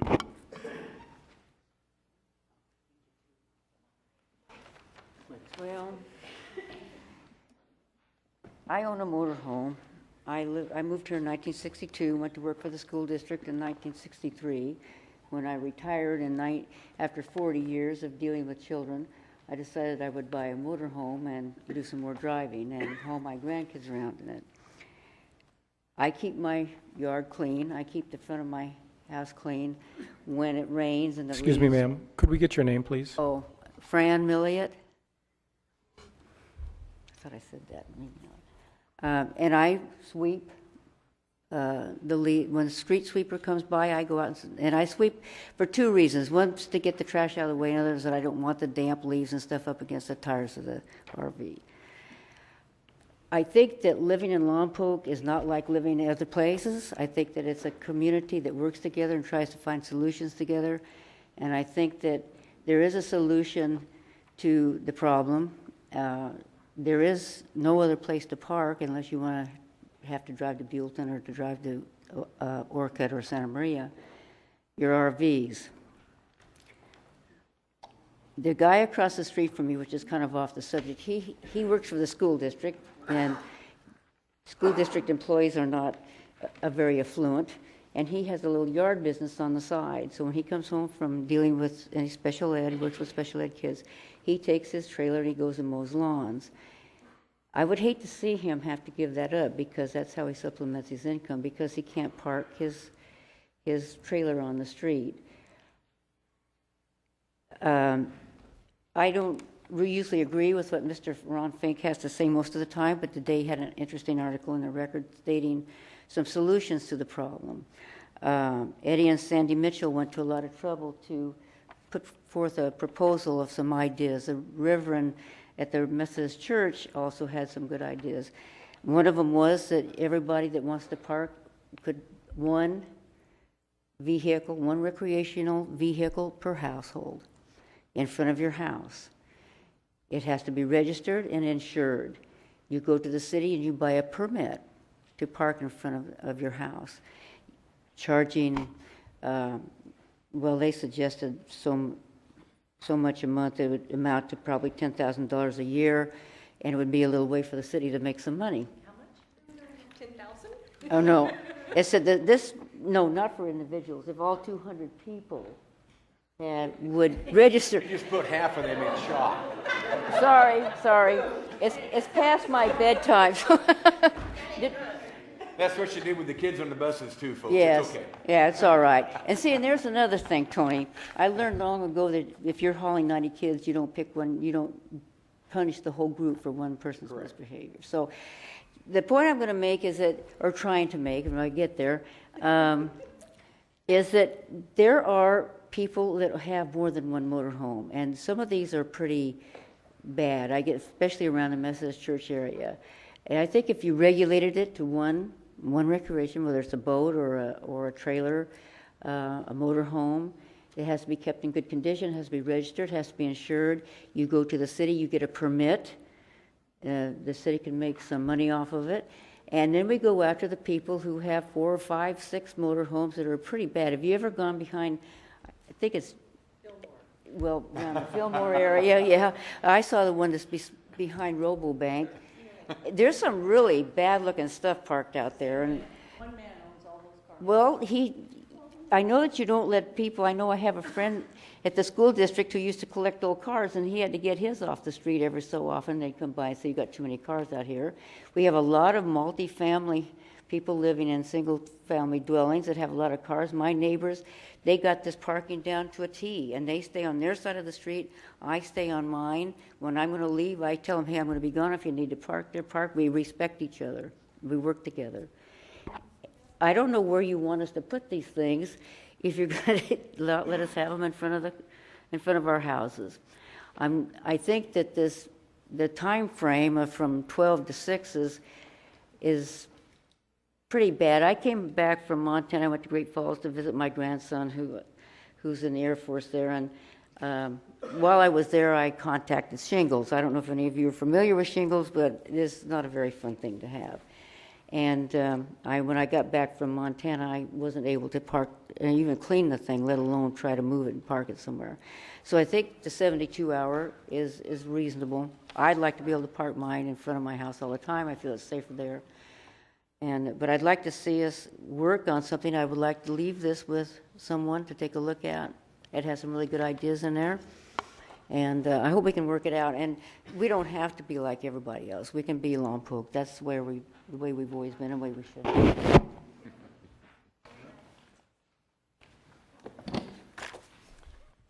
My name is Martin Vanino. I live in Lompoc. I love Lompoc. I think the lady that was just here really said it well. My feelings and thoughts about this particular subject is that if we wanted to live in a residential community that had restrictions, that did not allow parking on the street, that did not allow parking on your property, we would have moved into an area like that. We chose not to live in Stonebrook because we didn't want those restrictions. So now here we are talking about rules that are going to make all of Lompoc restricted like Stonebrook is, or like a community is, that we specifically do not want. Now, I know Burlingame. Burlingame is a very nice area. Burlingame, the demographics of Burlingame, demographics of most of the area around the Bay Area are not the demographics of Lompoc. Lompoc is a working community. People usually travel outside of Lompoc to go to work, or if they work inside of Lompoc, they often do manual labor type of work. We need to have the ability in a community that allows us to live the way our demographics are. You know, many people here, well, first of all, let me say this also. Those of us that are here, we're not the ones that are the problem. It's the people who are not here who are the problem. So you are also getting a one-sided view of things, but those of us that are here, many people have said, and I am absolutely part of that, we don't have a whole lot of luxuries in our lives. One of our luxuries is the RV to go have those family experiences with the family. Now, me personally, the only way I can afford to have an RV is to rent it out.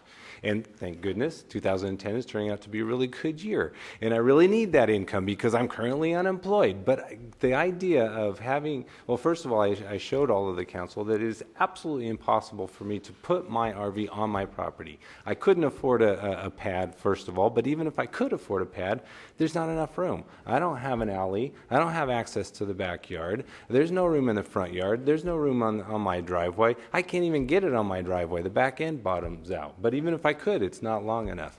So if these ordinance passes, I have no option but to find an outside storage facility, which I cannot afford. So what I'm saying is this is Lompoc. This is not Burlingame or other areas. We need to take into consideration what the population of Lompoc needs and desires. And I think we're hearing clear to those of us who are not the problem that what Lompoc needs and desires is the ability to park our working vehicles, our working trailers, our recreational vehicles, our recreational trailers close to our homes, and that we can take care of it. Now, we do have a problem, absolutely, in Lompoc of trailers and recreational vehicles that are not working, that are not being taken care of, that are eyesores. That is the issue. That is the issue that we need to deal with, and we need to find a solution that is not going to penalize the rest of us. And we already have on the books a law, 72 hours. I know it's very difficult to enforce, I mean, actually impossible to enforce that law because people just simply move at 6 inches or 600 miles. But that's what we need to, I mean, what the lady that was in front of me suggested, I think was a great idea. One vehicle per household has to be parked within a block or, you know, or around the corner or on your own block. You pay a fee to have that ability. I think those are great ideas. But what we absolutely, in my opinion, as a citizen of Lompoc, need to maintain is the ability to have our trailer, our work vehicle on our street in front of our house. Thank you, Mr. Randy. Thank you. I think on the subject of trailers, let me try to bring this to a close and go to the next subject. I'll take one or two more comments after the present individual, and then we'll move on to the third subject up there. Yes, sir. Mr. Mayor, council members, and ladies and gentlemen, my name's Brian Hunt, and I'm a veterinarian here in Lompoc. and I've been here about 25 years, and it's pretty obvious you've got a big problem here with all of your vehicles. The problem is mainly with recreational vehicles that are on the streets, and no one has addressed the fact that they can be a danger, because it's hard to see pedestrians, especially children, coming out from behind them. We've got a big problem where my business is on G Street, it's in Francis Vet Hospital, and also the Reverend Steve Petty across at the First United Methodist Church. He has a big problem there with all the vehicles that park on that street. You can't see pedestrians. It also interferes with his parking for church and that sort of thing. And one gentleman there, I don't know if he's here, Mr. Hoyle Wright, I believe his name is, owns about 50 vehicles and just dumps them all over the place. They're on Oak, and they're on G Street, and they're on F Street, they're everywhere. I mean, it's like his private backyard, you know. And he's got all this junk. I mean, it wouldn't be so bad if he had nice vehicles. I was down in La Jolla over the weekend. I didn't see any recreational vehicles on the street. I saw a lot of cars. I mean, let's face it, Americans have got too many cars. There's cars everywhere. But there were nice ones down there, BMWs, Ferraris, Lamborghinis, you know. It kept the area looking good. I wouldn't mind that if this... We don't have those here, Dr. No, we could lease them. They're expensive, but they lease them, you know. But if Mr. Wright had those around, I wouldn't object, but he's got all these junkers. I mean, there's all these trailers, people living in them, some of them, recreational vehicles, what have you. You know, it's just a real mess, and anyone can drive down there and see it. But the problem is no one's addressed this, the danger with these recreational vehicles. See, La Jolla doesn't have recreational vehicles. They have cars, and you can see people moving around cars because they're a bit taller than cars. But recreational vehicles you can't, and kids come across, and sometimes they get almost hit by pedestrians. And 2 years ago, I think it was at Christmas time, 2 little kids were nearly killed coming from the Mexican market, which is just down from my place, across the street there, going home, and they were hit by a car because the car couldn't see them because they came from behind 2 of the recreational vehicles. And this is a real danger, I think, on G Street. Between North Avenue and Oak, we should have 2-hour parking or something on there, because that'll make it fair for the people going to the church there and also for my clients. But the objection to the junk is that it's not good for the neighbourhood either. It runs the business neighbourhood down there, and that's something that should be taken care of. I don't have any problem where I live, up in 505 Newport Drive. It's up in the foothills. It's a controlled community. We have no cars on the street. We have special parking for people who want to stay overnight. It's really nice, and you can drive down the streets and you're not worried about some kid running out and getting hit, because you can see the kid coming all the way out. So I would think that we have to do something. Now, my suggestion is we need a recreational vehicle park. Obviously, we've got to have somewhere to help all these people out to park their vehicles, and it's got to be inexpensive. So I said to Joni Gray, why don't we have it down here at that beautiful old drive-in theatre down there, you know? And she said, oh, you can't do that, Brian. I said, why not? She said, well, we'll have to put special asphalt on and all this so the oil doesn't get into the ground and all these rules and regulations. And I said, I think you're trying to get around it, because I think all we need is oil pans. Put the trucks and vehicles down there and stick old oil pans. I had a vehicle like that, a BMW. It's about 30 years old, and it started to leak. Before I got the new engine in it, I put an oil pan under it, you know, it just drops in there and you can get rid of it. So that's no problem. I think we need a recreational park, and I would suggest that the Lompoc Theatre, no one's using it, looks great down there. It would be a good place, and people could pop their trailers in there and all sorts of things. But make it reasonable, you know, so people can afford it, because I can understand they've got a problem. They don't have a garage to put in. I would suggest maybe they try and rent a garage around, or talk to a neighbour, someone that's got a little room, because I know they don't want to get rid of their trailers, but you can't leave all this junk on the street, because not only is it an eyesore, it is a danger, and people haven't talked about that. People, especially for little kids. I had one little kid once, he came out, I was driving down the street, came out behind a couple of trailers. I didn't even see him till the last minute, and he was a 3-year-old, and ran away from his mum and ran right in front of my vehicle. Now, if I hit the brakes, he was dead. I was only doing about 25, 30 down the street, but I just had to spin the car around him, and he got lucky, you know, and I missed him. But this is a real danger. I couldn't see the child break loose. If it had been a car there, I could have seen it. But these big vehicles, you can't. You drive around the town and you don't know, you know, it's kind of scary who's going to run out behind one of those vehicles. So that's something I think you have to think about. But we have to have a solution, and my solution is we need a recreational vehicle park to put especially Mr. Wright's junk. It's got to go somewhere. Thank you. Is there any one more person that wants to speak about the issue of trailers? We've been asked, we've been at this some time, good. And after that, we will take about a 5-minute break, stretch our legs and whatever else have to be stretched. Hello, everyone. My name is Eduardo Mera. I own a trailer. I live on a corner lot, and I do maintain my trailer. It costs me a lot, so I'm out there cleaning. When the sweeper doesn't come around my neighborhood, I'm out there sweeping the street. And I'm a business owner. I have lived here in Lompoc for 25 years, and I think it's a great city. But if you guys provide a place for us to take our trailers, I'm 100% for it. As long as it's reasonable, yes. If you guys can help us out, we'll help you guys out, I'm sure. Thank you. Thank you. Let's take a short break. You can just stay seated because you just got here. Yes.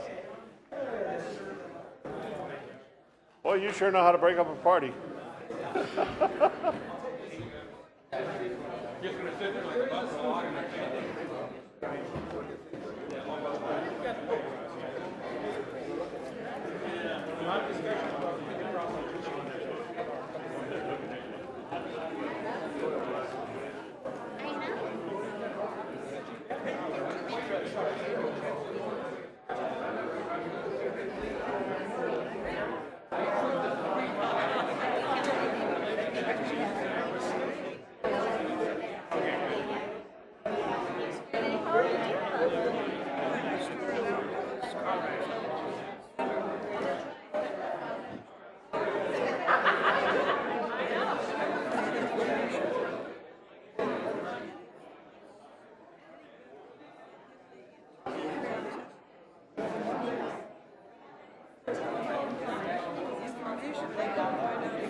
No, she isn't.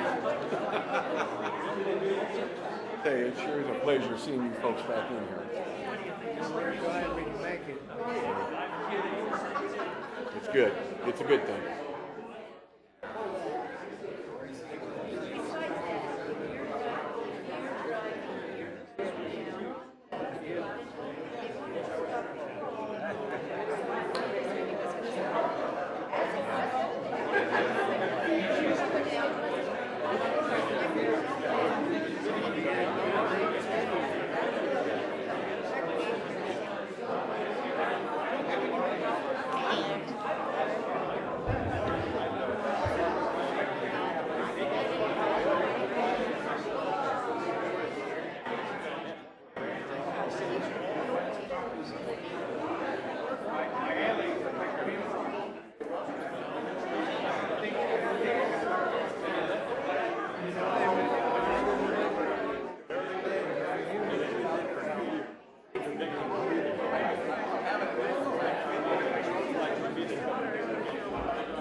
We bring it back to order.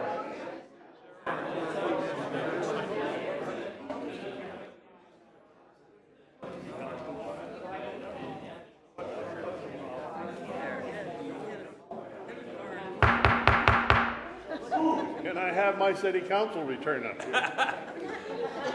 Fall in, Tony. When is it our Tough turn? job, huh?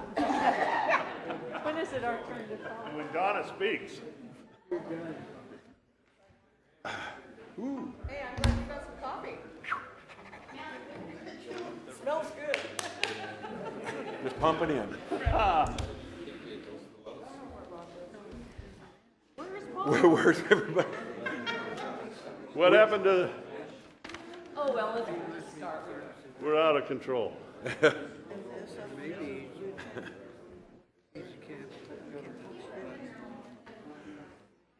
I'd like to clarify one thing. Several people have suggested, hey, do this and charge a small fee and maybe make some money for the city, or permits and maybe make some money, a little bit of money for the city.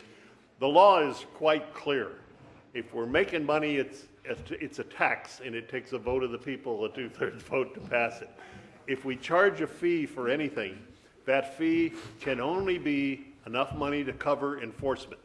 So if we're going to issue permits to somebody to park a vehicle on the street, the fee will be established to pay for the cost of the person that is issuing the permits, the cost of printing the permits or whatever, and maybe the cost of the enforcement officer that will go around and look at them. But we can't put something like this in order to make money for the city.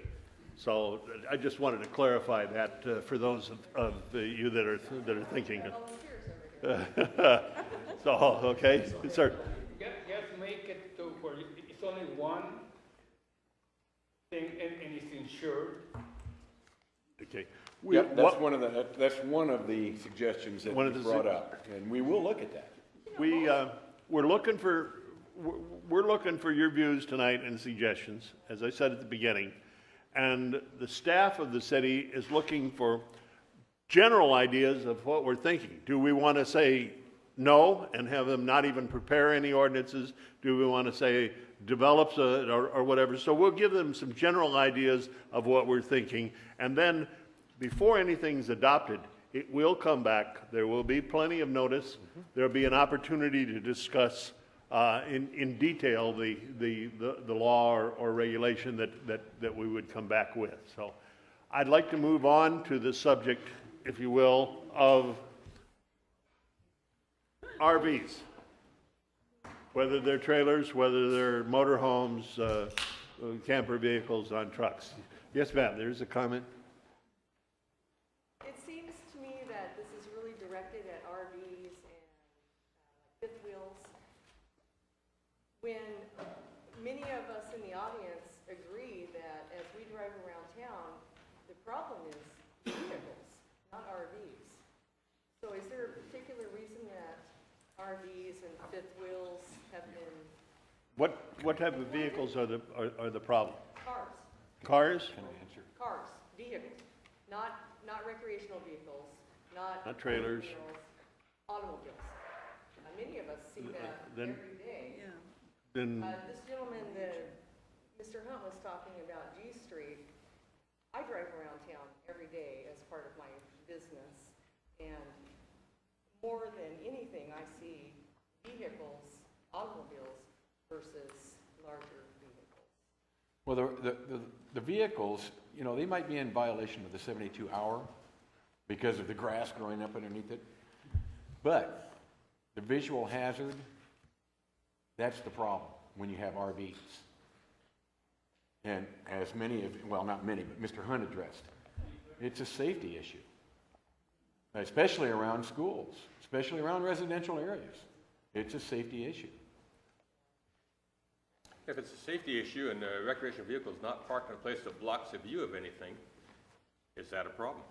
The problem is children that like to play, and your grandkids want to play, and they run out to get that ball right in front of the motorhome of the oncoming vehicle. That could be any kid at any time doing anything. Absolutely, You and can't- this is...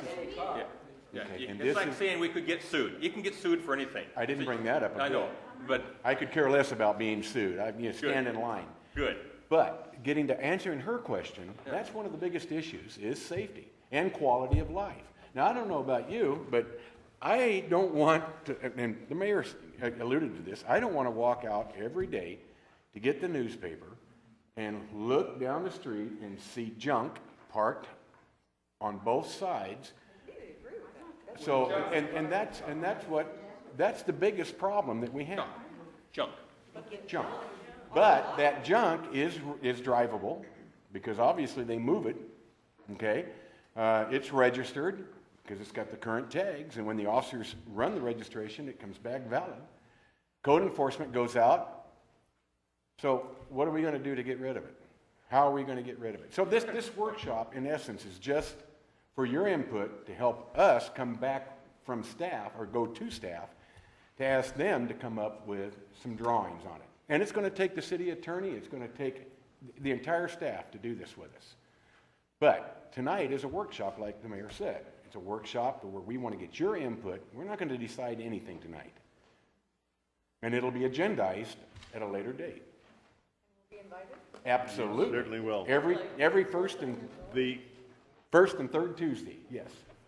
When we are conducting the business of the city, and we're sitting up there, and we have a long agenda, we have certain rules that we waived tonight, and I don't remember any other hearing where we waived them.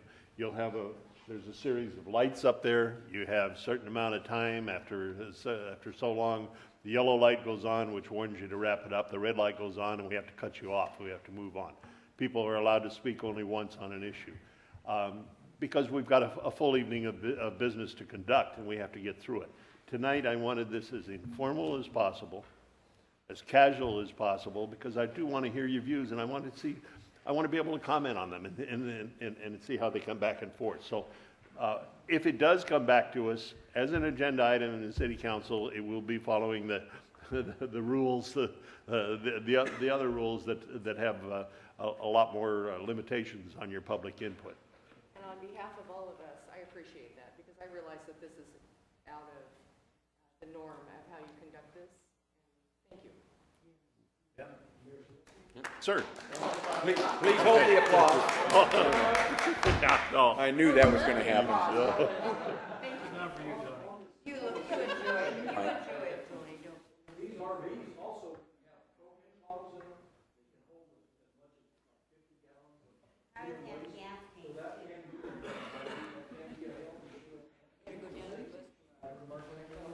Give me a break. May I speak?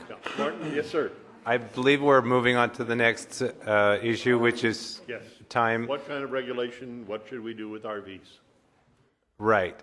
And the point was, the Councilman Durham just mentioned is that there are vehicles that are licensed, they have tags, they're legal, and they're a blight. Insurance, we don't know. We don't know if they're insured or not, but we do know that they have current tags, so they are at least registered. We do know that they move because they've been moved, when they're tagged. What this lady over here just mentioned is that a lot of times we're talking about cars. In fact, most of the time we're talking about cars. We're not even talking about trailers or recreational vehicles. And it seems that the issues that are being brought forward here are relating to recreational vehicles and trailers and not to what is specifically the problem. Well, this workshop was built on what you just said. It wasn't it wasn't built on vehicles like cars. It was built on RVs and trailers. That was mentioned at council. Right. Okay, so what is the problem? Is it the RVs and trailers, or is it cars, or is it both? And, okay, so I just wanted to clarify or talk about that, because it seemed like, based on what you just said, we were talking about not just RVs and vehicles, but it seems like here we are, and especially when we're talking about during certain hours. The last point, I don't know if we're going on the last point or if we're still talking about hitched trailers, but during certain hours, what that means, if I understand correctly, is 12 a.m. to 6 a.m. And 12 a.m. to 6 a.m., not allowing any recreational vehicle be on the street during those hours, or not allowing any hitched trailer to be on the street during those hours is draconian, in my opinion, as a citizen of Lompoc. It would eliminate so much of our freedom as a citizen to organize our camping trips and organize our professional lives. Draconian is really the best word I can think of. And I absolutely urge the council not to accept those proposals of allowing those types of vehicles to be parked in front of the house during those hours. Thank you. Mr. Van Enu, Martin, both the idea of prohibiting parking of the hitched trailers And the recreational vehicles, the language suggested was that you couldn't park on the city street between the hours of 12 and 6 a.m., except a resident may receive a permit from the chief of police allowing such parking for not more than a total of 6 days within a 1 month period, not more than 50 days in a year. Correct. So that was the language. Correct. But you could park on the street between 12 and 6 if you have a permit. Yeah. Yeah, that is correct. So Okay. that's a great subject to have brought up. So what that's saying is that we need to get police permission to be able to park vehicles there. For up to 6 days. The other 24. No, it's for up to 6 days, correct? It's not necessarily for 6 days. In any given month, up to 50 days in a 12-month period. Right, but what that means is that we have to know in advance that we're going to do that, and it's got to be before Sunday night. So we have to go to the police. I don't know what your hours are. I don't know if you're the person I need to talk to. I don't know what kind of system is going to be put in place to get this kind of permission. But what it requires is some forethought. It requires us to go to think in advance and find the time during a work day to go and do that. And so, how much of the city's resource time is going to be allocated to this activity? How much of the public's time is going to be allocated to this activity? And are we organized enough to be able to do that? Now, I know personally, if I come back, from camping, most likely I say, oh, damn, I forgot to do that. And the other thing that I thought of when I read that was, what if I have somebody visiting me from out of town? And that happens unannounced. Hey, we're in the area. Can we stop by? Will I have had time or the opportunity to go and get that permit for that person visiting me from out of town? No way. No way. So, yes, thank you for bringing that up. And I disagree with that point as well.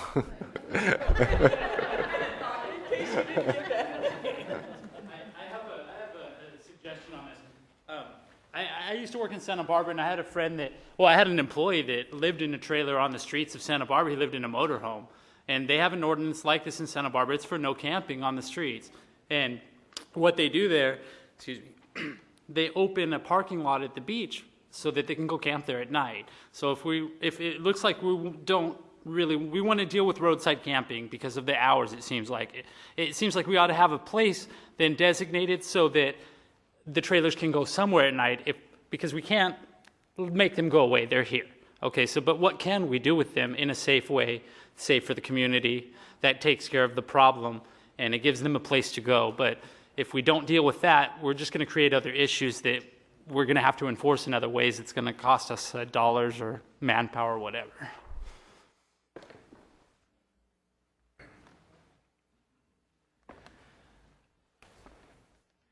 Ron Bach, Lompoc. One of my old high school buddies from Lompoc High, 1971, thank you very much, recently found himself homeless a couple months ago. And I was very happy to hear 2 days ago that he's found a place to live. But he was living in his RV for a short time. He started here in 1954. He loves this town as much as I do. And I love him. And I would not want to see him arrested or harassed because he had a short period of unfortunate circumstances. These are tough times. And, I mentioned the trailers that people are using for work earlier. You folks are hurting people by doing this. You're hurting my friend. You would have hurt my friend. You're hurting people who are making a living. This, again, when we talked about this during the city council meeting, this was to be complaint-driven. We talked about it being complaint-driven. Passing these laws, again, is a mallet rather than a scalpel. Find the problems and solve those problems.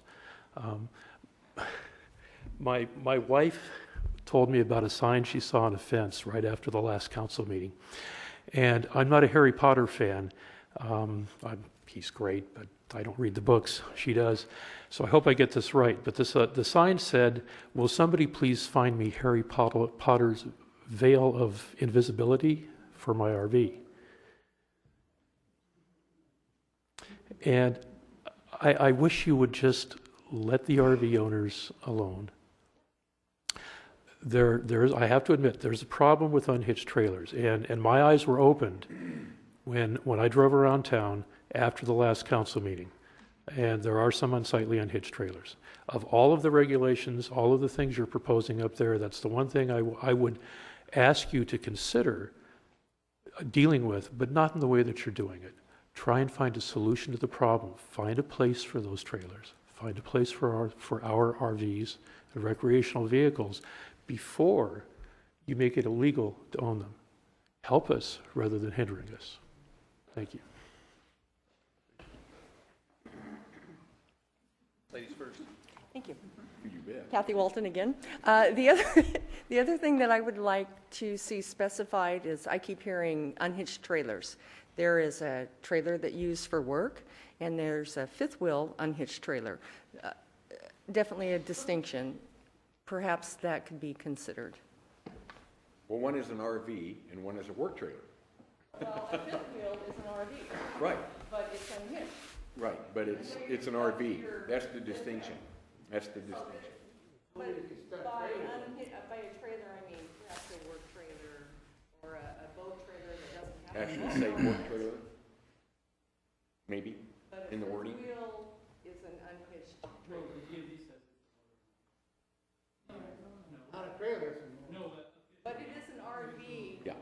So I would like to see that distinction made Beats me. between trailers and RVs. Okay, thank you, Jane. Mr. Lynn. Hi, John Lynn, City of Lompoc. Actually, I come with a solution. About 2 years ago, Theron, who owns the property between F and G along Laurel, approached the city about putting in an RV storage facility. Obviously, it's not going to hold the, I think, 1,200 trailers, RVs, and that I estimated when I counted the other night. But it would hold a quantity. He did come to the city and propose it, but because that was railroad property, the entire side along Laurel Avenue lacks curb and gutter, and there would be a substantial piece of the roadway that had to be added.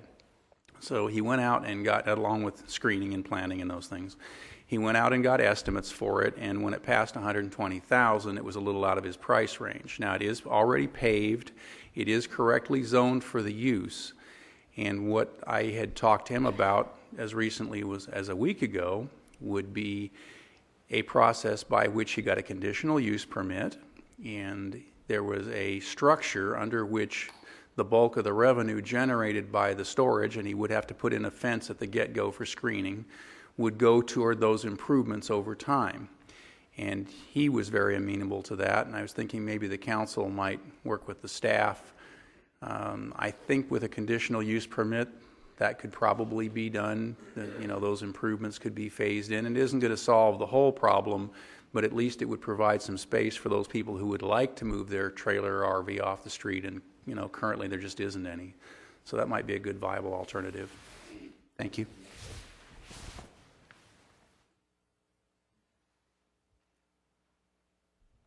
Hi, my name is Ron White. I've been a resident now for 4 years here in Lompoc, and I like this town. When I first come to Lompoc, I came here in an RV, a 20-foot or 26-foot Itasca motorhome. For the first year here in Lompoc, I lived in my motorhome because that's the only place I had. Found work and found a residence here, and the folks over here that put your little tickets up there and saying this vehicle has to be moved within this certain amount of time and stuff, kept tagging it and tagging it and tagging it, Finally, it just got to the point where I had to sell my motorhome. And I don't see why I should have to sell my recreational vehicle because I can't park it out on my street. And I sit there and pay taxes here in Lompoc now. I have my vehicles registered here by California tags and registration and everything else. I don't see why I'd have to take and go down to the police department and put out extra money to have my motorhome parked out in front of my house. I just can't see that. I mean, the way the economy is nowadays, I don't think really a whole lot of people here can afford that. And this gentleman back here talking about taking the old movie theater and doing something with it to park trailers and stuff down there and charging a small fee for something like that because nobody wants trailers, unhitched trailers or recreational vehicles or whatever out parked in the front of their houses or on the streets because some street sweeper can't get by to clean the streets. You know, that's totally bogus. And I feel that the town itself has a lot of issues on this that needs to really sit down and think about it. And there's 4 or 5 storage facilities here in town, and only one of them parks RVs, and they charge $85 or more.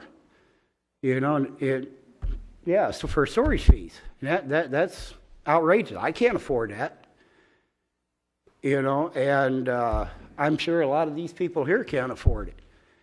So I mean, we need to definitely. I mean, I want to stay here in Lompoc. I like this town. You know, it's peaceful, it's quiet. I mean, not more than 3 weeks ago, I mean, I was visiting a friend up on the south side of T Street. Somebody broke into my truck, tried to steal my radio, and slashed 3 of my 4 tires on my truck. You know, instead of picking on the people that's got RVs and stuff out in front of their house, maybe the police department should be out catching these gangbangers and stuff, or these little hoodlums that like to slash tires. They try. You know, yeah, I know they try. You know, the police department does do a good job. You know, they keep a lot of, you know, they do the DUI checkpoints and stuff like that and keep drunk drivers off the street so our kids ain't getting hit. That's great. I give them applause for that. But the thing of it is, people that, just like a lot of folks said here tonight, they don't have a place to put a fifth wheel in their driveway or in their backyard or something. Where else are they going to put it? I couldn't afford $85 a month, so I had to turn around and sell a $7,000 motorhome for a lousy $1,000. And it's gone out of town. What is all the other people going to have to do? Sell their trailers to people out of town just so they're not getting fines or tickets or whatever. I mean, there's people around our neighborhood that has power washers and stuff like this on their trailers to go out and to try to make a living. They have no place to park them except on the street. I mean, somebody's got to do something.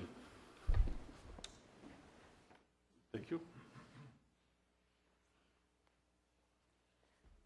Sandy Mitchell again. We moved here in 1980. My husband retired from the Air Force while we were here, and we've been kind of out of the country and stuff. We had no clue that we could not park a vehicle on the streets for 72 hours. Matter of fact, we actually bought our first motorhome in 1990, and not until 2000, the year 2000, 10 years later, after we bought our second RV, we upgraded, did we get a notice that informed us that there was a 72-hour rule. We had no clue. We heard that the reason we got it was because there was a complaint. We wrote a letter, which I sent a copy to the police department, I believe, and that letter we delivered to every single one of our neighbors. It was very amicable, you know, stating we didn't understand the problem, that we had kept our house up. Our house is one of the better ones on the block. We really upgraded it. We bought it in a very old neighborhood because my husband's military, we couldn't afford anything. So we've been in that same house all these years. It's paid off now so that we could afford to retire. The next time we ever got another notice was a fine in the year 2009, 9 years later. That's it. And that what's the word? Thank you. We appealed the fine because nothing had happened and we didn't realize that it was going to be enforced. And they did not take that kindly, and we ended up having to pay the fine. So things are being done. Last year, I guess, is when you started looking into this. I don't know why. We have done everything we can to be good neighbors. We believe that the California Code 72-hour rule was in order to address the derelict, abandoned, and non-working vehicles, not those who are taking care of everything, not who move occasionally. The last city council meeting did address the fact that you were looking into maybe a complaint-based ordinance. If that's the fact, I do hope that you would address those issues. I don't know if that letters that got given to you, I wasn't going to do that, but it is there for everyone to see. Please do address those things if you're going to, because if the RV really is not a problem, my block, I have no kids. It's a very old neighborhood, okay? We don't have that problem. And Mr. Durham, I appreciate your comments. However, as a city council member, I wish you would be more open. You sound like you have already made up your mind, and that hurts as a citizen, because I thought you were there to represent us, and that's why we're here. We have taken the time to come and show you how desperate we are to continue doing the good things that we do. I did recommend that we have a grandfathering in clause for those of us who do have an RV, who have parked it with no real problems, okay? We're not the problem. And I hope that that permit situation will help us grandfather in. Maybe then any new people would have to abide by the city's ordinance of no vehicles in the streets. But for those of us who have had one for quite a while, take care of it, have not had a problem, I think the grandfathering in permit would be an ideal situation. And I do think that somehow you need to publicize the fact that you don't want RVs and stuff on the street other than the way you're doing it. Because by then it's too late, people have already bought it.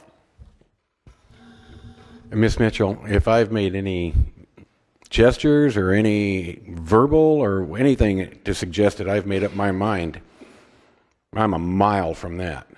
So I apologize if at any portion during this evening that's come across that way, because I haven't. Thank you.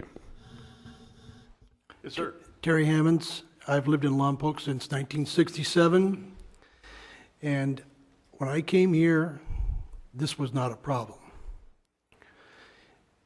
The city really is kind of like, they permitted this, and by permitting it, they promoted it. And now you're stuck with a situation where you're going to have to enforce because it is being abused. My years of law enforcement, there's always the few that cause the problem. And you protect the many from the few. That's the way the law is. Not everybody robs banks. Not everybody kidnaps. Not everybody steals cars. Not everybody breaks the law. But that's what laws are about. Laws protect the many from the few. Well, we have a situation where responsibility versus privilege. If you buy a motorhome, a trailer, where are you going to put it? Well, I guess you put it on the street if you don't have enough room in your property, and then it becomes the city's responsibility. Well, that doesn't quite make sense, but that's really what you're having to deal with here. Because it was not strictly enforced, and even though 72 hours is a hard thing, I mean, that 6 inches, 600 miles is a hard thing to deal with. Many cities have recognized early on, and they said, hey, you know what, we're not going to go this way. We're going to stop this 72-hour thing. We're going to do a permit. We're going to make people at least be responsible in where they're going to park their vehicles. I don't think that the city can move on this and get all the RVs off the streets. And the city of Torrance did a real good job, I think. They're probably one of the leaders in this. There's probably other cities too. As a matter of fact, there's just in my notes, Torrance, Claremont, Dublin, Corona, Pleasanton. Those are just to name a few of the cities that have dealt with this issue. Manhattan Beach is going through it right now. It's a tough situation, but it is being done. It is being worked out. And believe it or not, the last time I talked to the gentleman that was over the planning department in Torrance, he said the city of Torrance is really, after a lot of opposition to it from the RV owners, it's been accepted that that is the way that the city wants to control their RVs, by a permit process. And theirs is very strict. They don't talk about 6 days a month. The period of time may be days, but the period of time, the hours are 24 hours. I think ours is looking at, 72 hours in terms of the duration of the parking for the permit. It's anywhere from 24 hours to 6 days. Okay. So theirs is just 24 hours. I mean, it's very restrictive. But what I would like to do, and I want to make a comment about Stonebrook. I moved into a homeowner association almost 7 or 8 years ago. And I didn't really think much about it. But the homeowner associations have done a real good job, I think, of controlling their parking. And so I commend those homeowner associations in the city for doing a good job of controlling their parking. I think the city needs to do a better job in controlling their parking. And all of the contamination and everything else that is in the streets that gets into that river, well, I would hate to think that we're drinking some of that stuff that goes in there because we can't keep our streets clean. And I don't know, I know that there's a trailer that's parked on East Airport, an RV that's parked on East Airport, that literally there's weeds, grass growing up underneath it because it's been parked there for so long. And it's not, it hasn't moved. And if it's moved, it hasn't moved 600 miles. It's been 6 inches. So anyway, this is a tough thing to do, but it's good for the community, and I think that we need to move forward with it, and we're all going to be better off for it. Thank you, Mr. Hammond. Hello, Mark Buscarin again. I just wanted to mention, I know we've got a certain agenda item that we're on here, so this will be very brief. I'd like to say that I do not support any additional regulations at this time. I agree with maintaining the complaint-based system. I support being able to park in front of my house. I support my neighbor to be able to park the vehicles of his choice, registered, insured, in front of his or her house. And that's about it. Thank you. Thank you, Mr. Buscarin.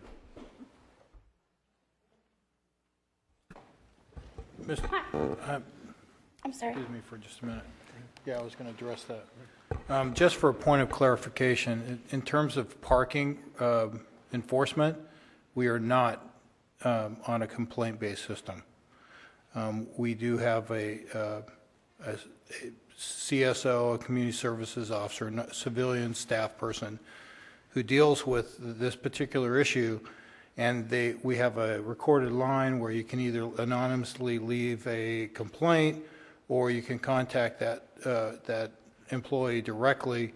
But when he's not working on complaints, he is looking for problem vehicles or abandoned vehicles, not on a complaint basis. So just for a point of clarification. Thank you, Chief. Hi, my name is Inga McCullough, and first I want to thank you guys for having this open forum for all of us to be able to voice our opinions. Second, about the volunteers. People don't realize what a volunteer is. Excuse me, a volunteer is somebody who gives up their time to go around and help us as a community. I know I'm a volunteer. Second of all, I'm fortunate. We have additional parking behind our home, behind our property, but we had a boat, we had a truck, we had a Camaro that parked behind our home, and an arsonist hit it and burned it all up, and now we don't have it. Now we're being forced to tear it down ourselves. We did that, and now you guys are forcing us to rebuild it when I could park my RV back there, but again, am I going to be strike two? The arsonist's not going to get my RV as he has around town. So I would rather have my RV in front of my home, not close to the curb, a little bit away, so it's not obstructing traffic, and that I can keep my two eyes on it, because in the back, I'm vulnerable. So I'd like you to consider that maybe, yeah, I have private property, but a lot of these people don't, and what are they going to do with their vehicles? You know, and the other thing, too, I wanted to point out is everybody keeps talking about trash vehicles.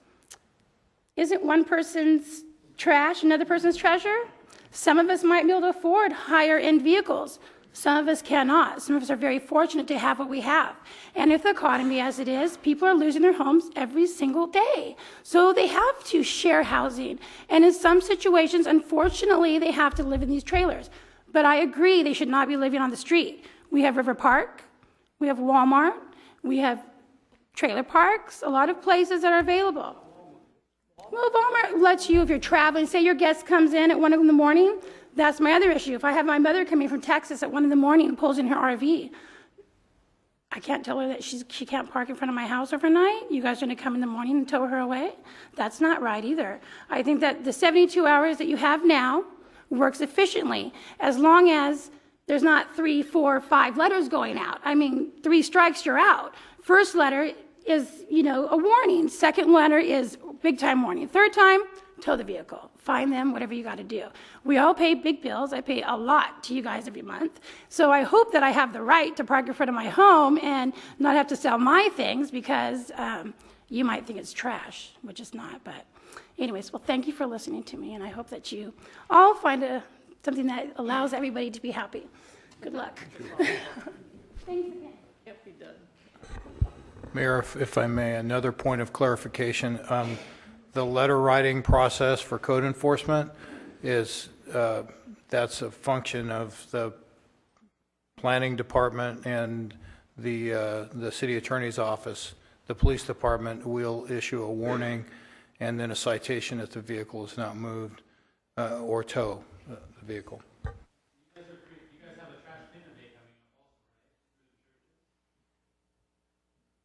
Yes, I'm glad you mentioned that. On July 10th, for a brief advertisement here, the police department is coordinating with a lot of churches and other volunteer groups in town for Community Cleanup Day, which is, we do have staff and volunteers dedicated to graffiti and vehicle abatement and those types of blight issues, but Captain Deming is coordinating an effort, community-wide effort, for several hundred of our residents to address many of the blight issues, but back to the law.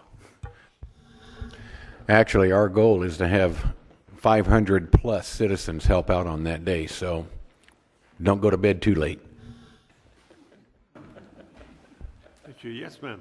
Just out of curiosity, what is the law in this city for a yard that has 3 cars parked in it, in the yard, that obviously haven't run? It depends. The front yard, backyard, fenced, not fenced, a pad, is there concrete? Is there a law? Yeah, it's a municipal code violation. And College and our street that has 3 cars in the yard, you can't address that until someone complains about it? no, that's not what I said. I'm asking. Okay. Mr. Szyminski we're digressing, and usually I only address the council. If you would like me to address the audience, I will. Please do.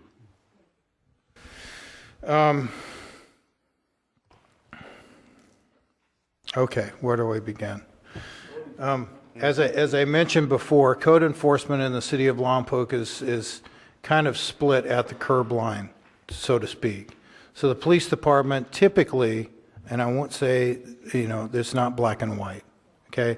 Typically enforces everything on the street or the public property in terms of the nuisance ordinances.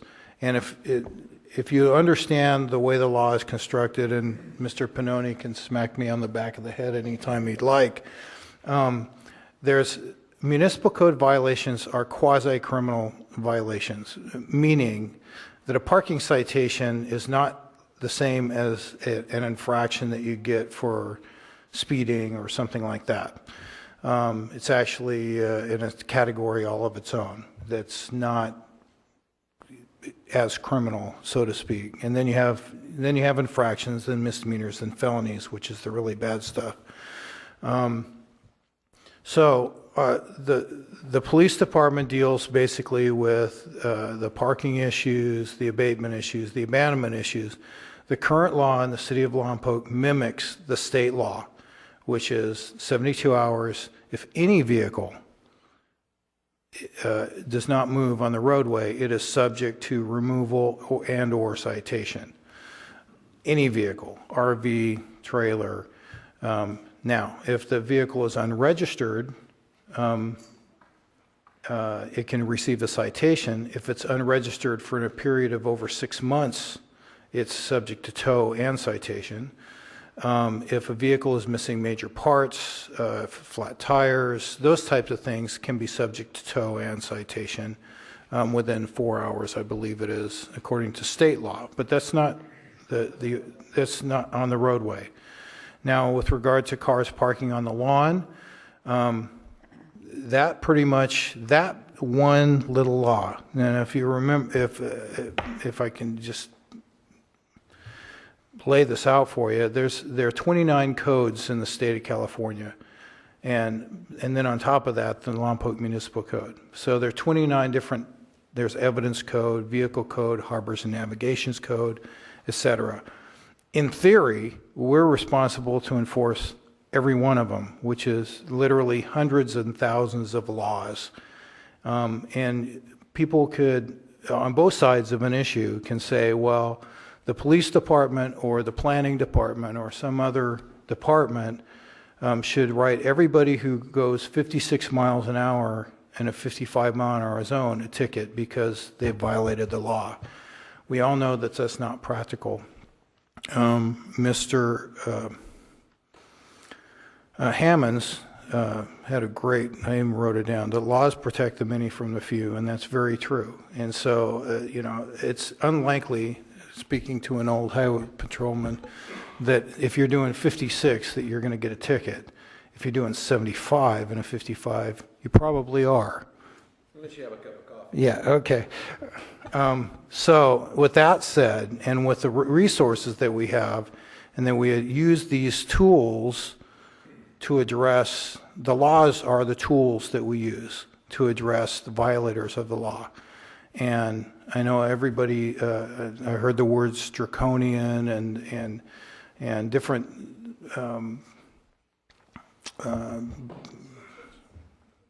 I don't know the word, inflammatory type of words to make it like, the world is coming crashing down around us.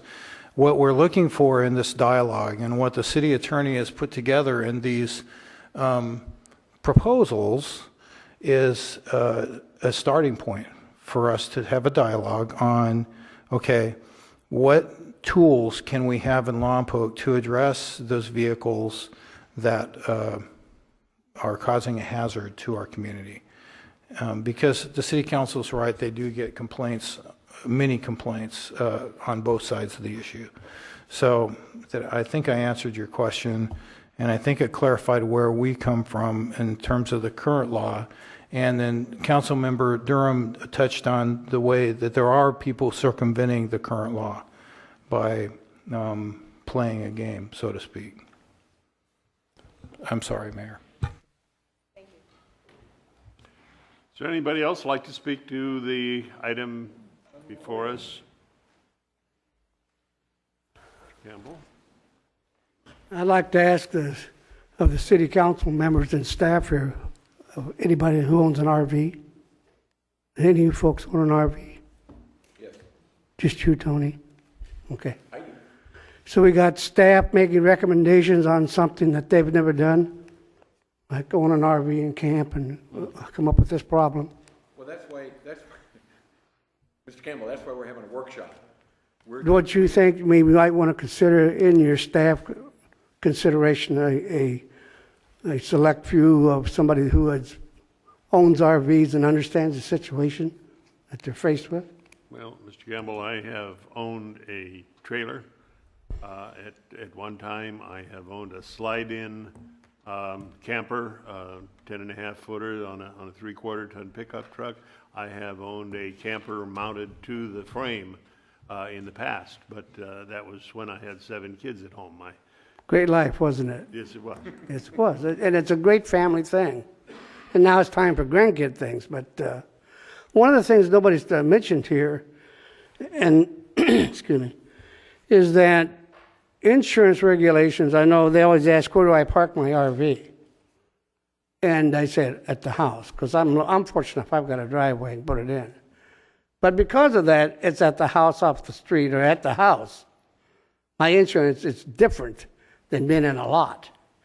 And when it's in a lot, not only is the insurance premiums higher, the theft rate and the break-in rates of these things is atrocious. If you don't believe me, go ask the old one that we had down off, what was it, at the end of L, what George and Hartsville moved to. Go ask George Bedford how many break-ins he had of his RVs sitting in the one down that he's working on.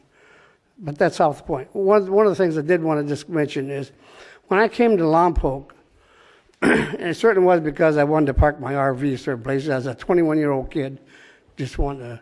I came to Lompoc, and I looked this town over before I moved here. And I had job offers with much more money in San Francisco, San Diego, La Jolla, LA, upscale places, but I wanted to choose to raise my family in Lompoc. And through the years, I progressed from tent trailers, actually tents, first one $15 used, on up to a decent-sized RV that I have now. So I chose Lompoc because one of the things, it was not a Santa Barbara. It was not a La Jolla. It was not an oppressive Montecito, or it was not these homeowners associations. I could move. I've lived in the same house now 50 years, and I could afford to move to upscale areas, but I chose not to. And one of the big reasons was the freedom they took away from, oh, you can't work on your car, or you can't change the oil, or you can't, it was everybody, you can't. You got to have your house this color. And one of the reasons that I loved Lompoc is it's been pretty much a live, let live type community. And I see this coming back to a situation of like, man, I might as well move to Santa Barbara or out of state. That's all. Yes. It's kind of unfortunate that we are trying to make you accountable for our ownership of a trailer. And that's exactly what we're trying to do, is make you fix it.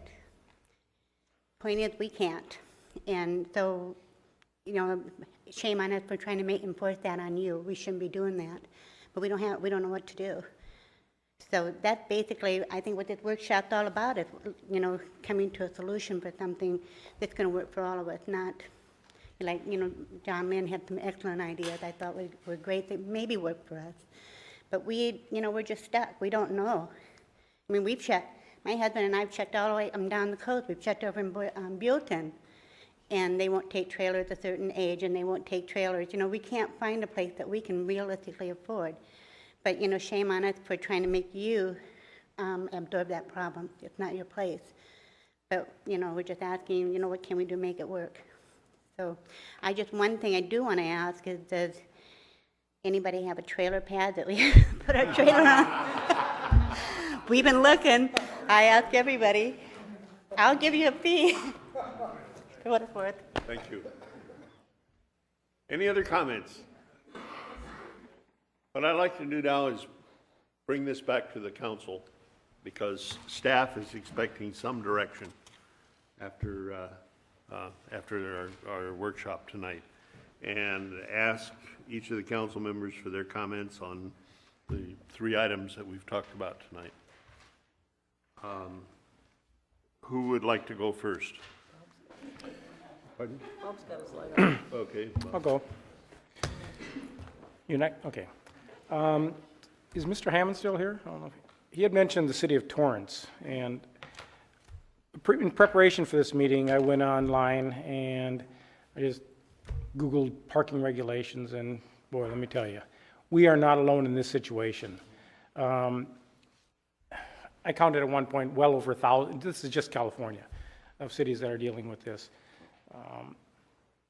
But the thing that I found out, or in looking through it, I didn't naturally read every single one of them, but the thing that was constant was that every city that was dealing with it, it took them between 2 and 4 years to come up with a solution to it. So let me tell you, we're not going to solve this problem tonight, and I doubt if we're going to be solving it in the very near future. What we want to do is set some guidance for the staff to go with.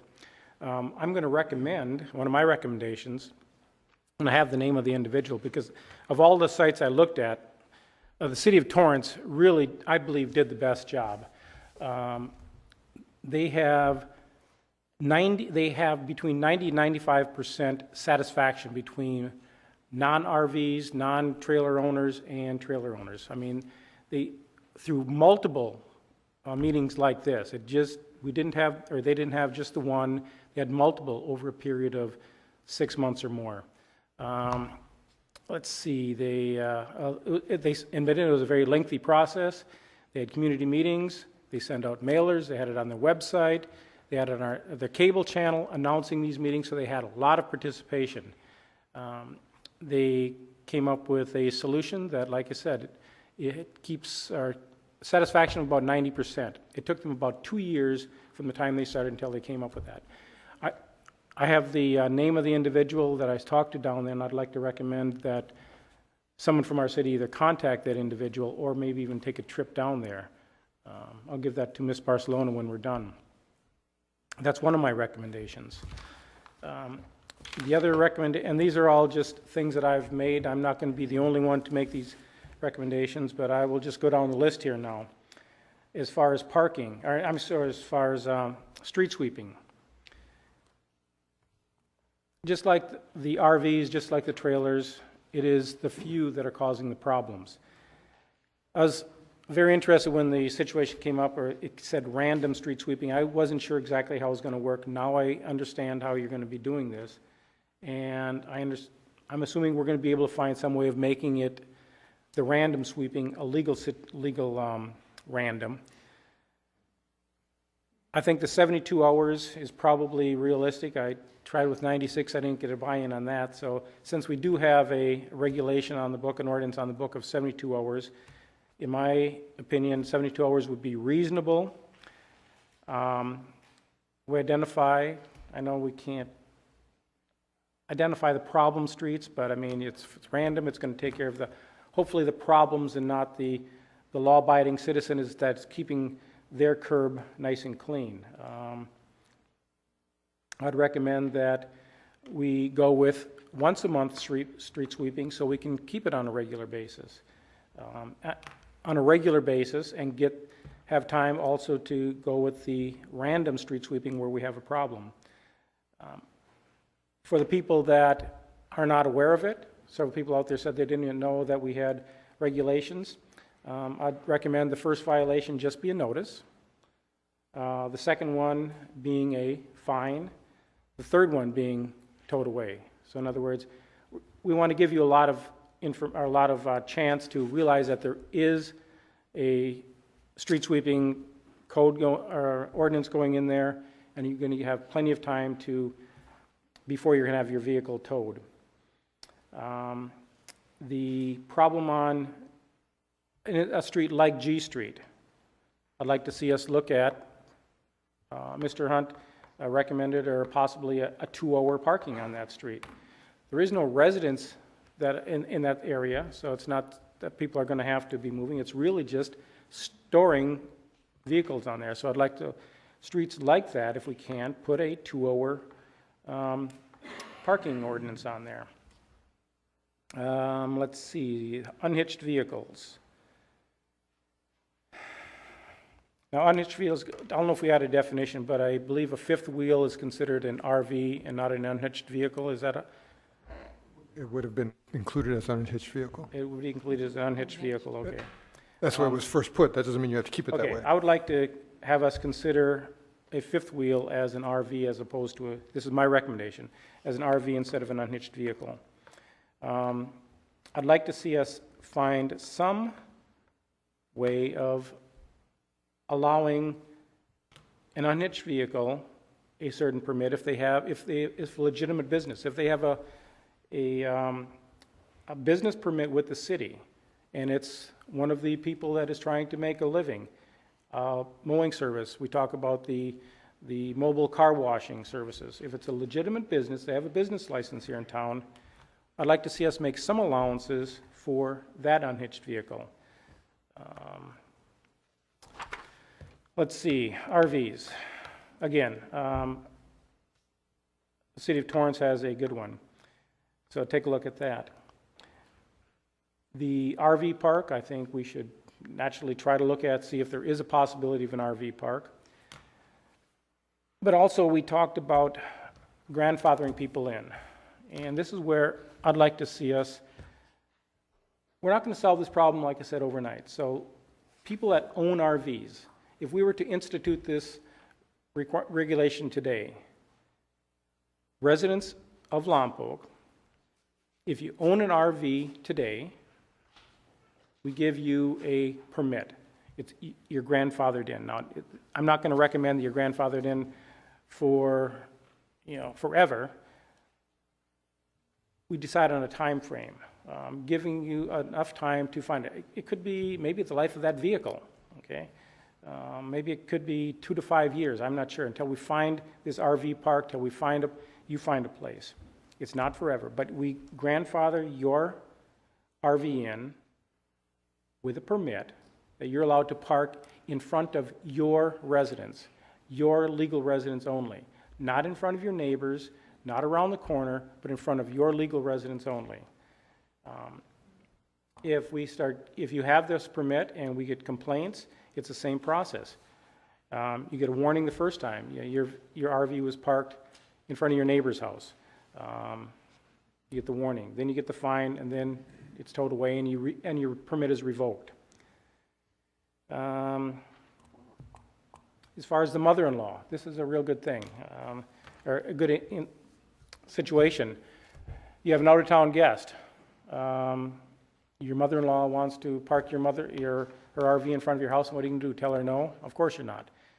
I believe we can, through the police department, your mother-in-law, your neighbor comes in at 11 o'clock at night and driving their RV, you call up the PD and say, my mom's in town, would you notify the patrol officers that she's going to be parked in front of my house, in front of my residence, for the next 2 days. And I believe if we can work it out with the PD, you don't have a permit posted on your vehicle, but they've got it registered, you give them the license number.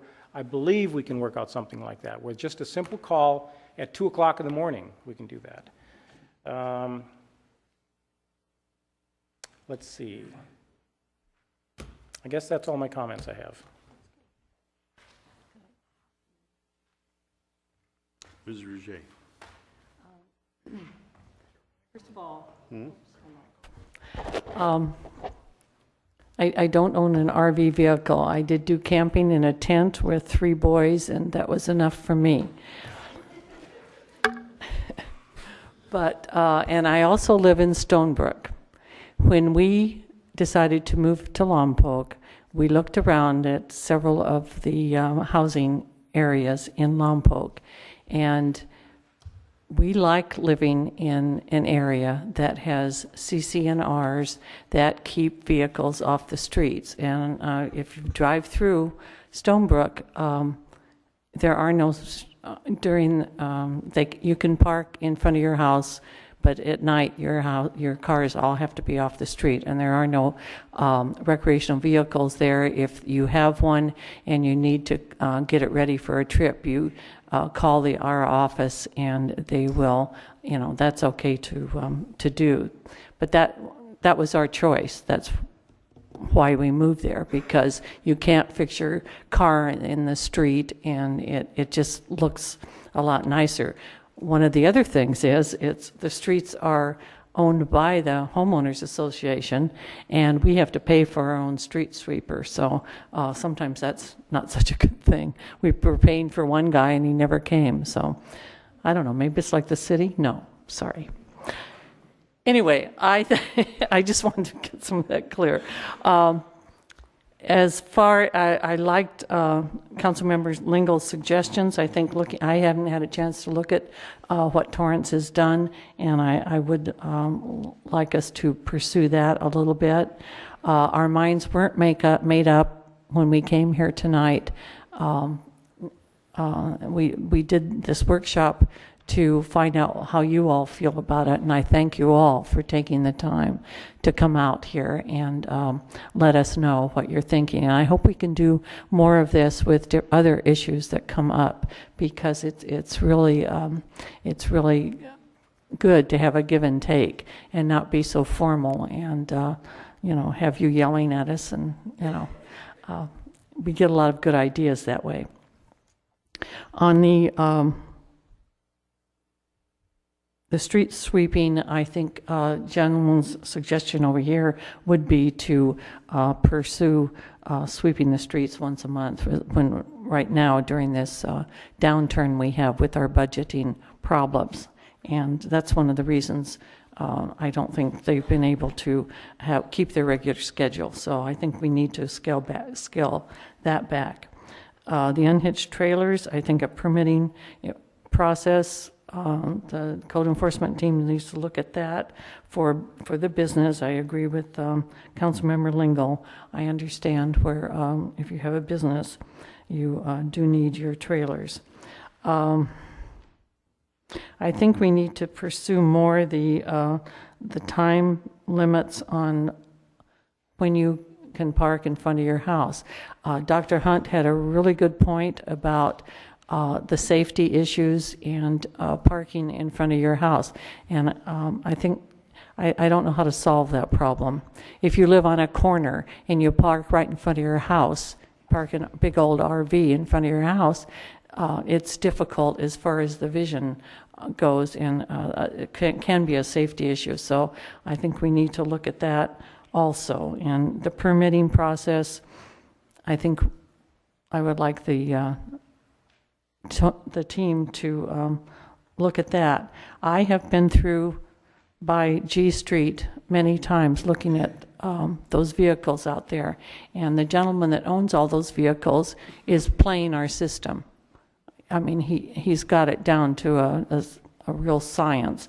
So to limit parking on that street, I would like to see us put up those signs and limit the parking right by the church there and down G Street, because it is a safety issue, and some of those vehicles they look abandoned, but I don't think they are.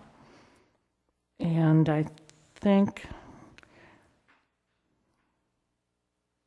and the idea of another storage place for your RVs is a good idea to look at. I don't think the city should be in the RV parking business, so I think that's going to have to be left up to a private entity to do that. And there have been suggestions about the drive-in theater that is on private property, and it is in the county. So, I don't know if anybody would take that on. And I do commend our community service officers for going around and doing the very best they can to get these vehicles off the street. The idea this whole thing started was to clean up our area. And I know we're not saying any of your RVs are a mess or not a treasure. but there are a lot on the streets that we're trying to get off the streets and clean up Lompoc. You moved here, a lot of you moved here when there were like, I don't know what, 3,000 or 4,000 people living here. 10, okay. Now there's 4 times as many. So, and it seems like everybody has some kind of recreational vehicle. So, and that industry has taken off too. So I think we do have a problem, and we'll do our best to try and keep most of the people happy. We can't please everybody, but I do think the object would be to make it as nice looking and as clean as it was when you all moved here. Thank you. You know, a comment was made during the meeting tonight that kind of suggested that we're targeting the homeless. I hope you don't believe that, because that's not the issue.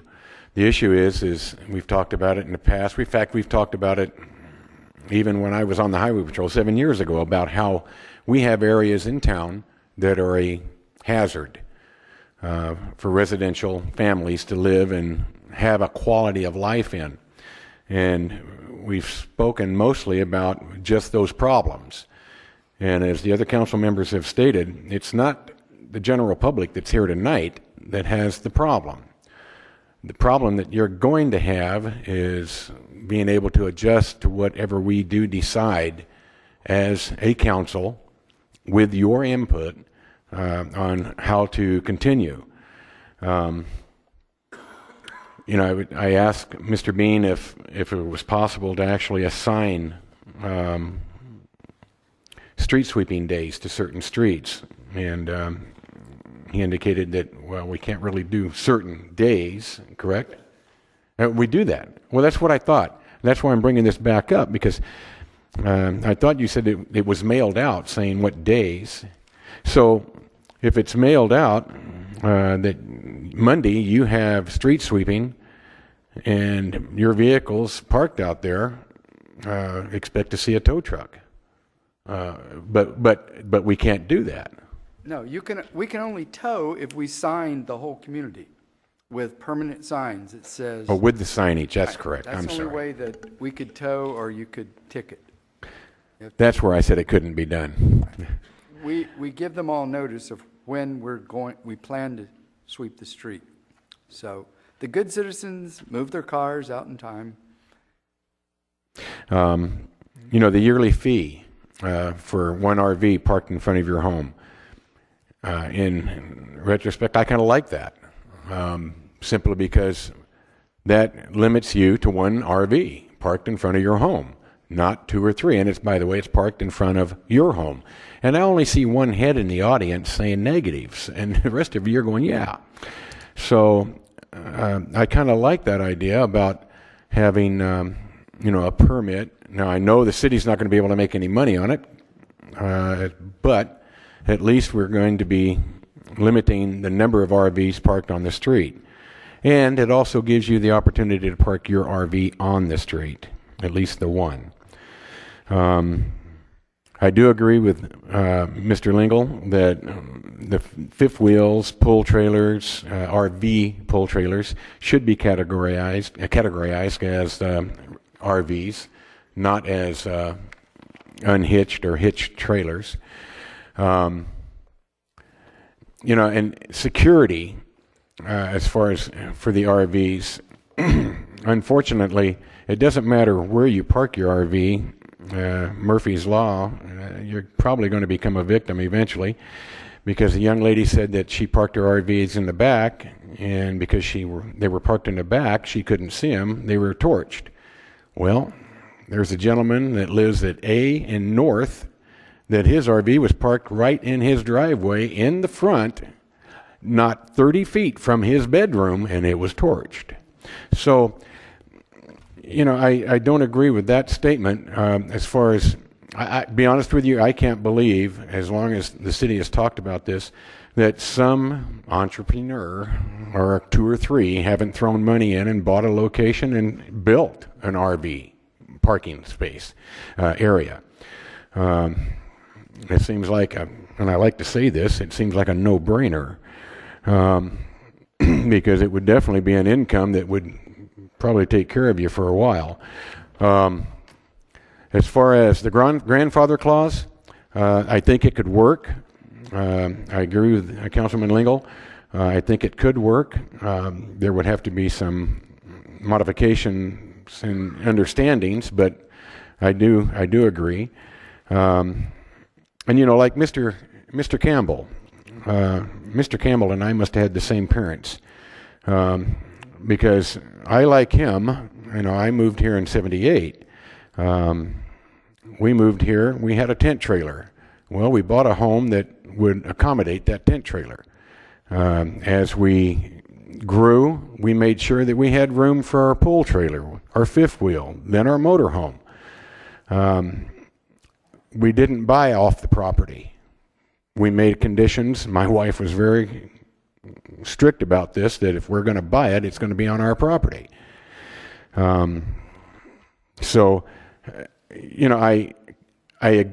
I feel your concerns on a lot of you that have 2 or more RVs or vehicles, and you don't have any place on your property to park those vehicles. I do understand what you're going through, but as the mayor has stated tonight, this is a workshop.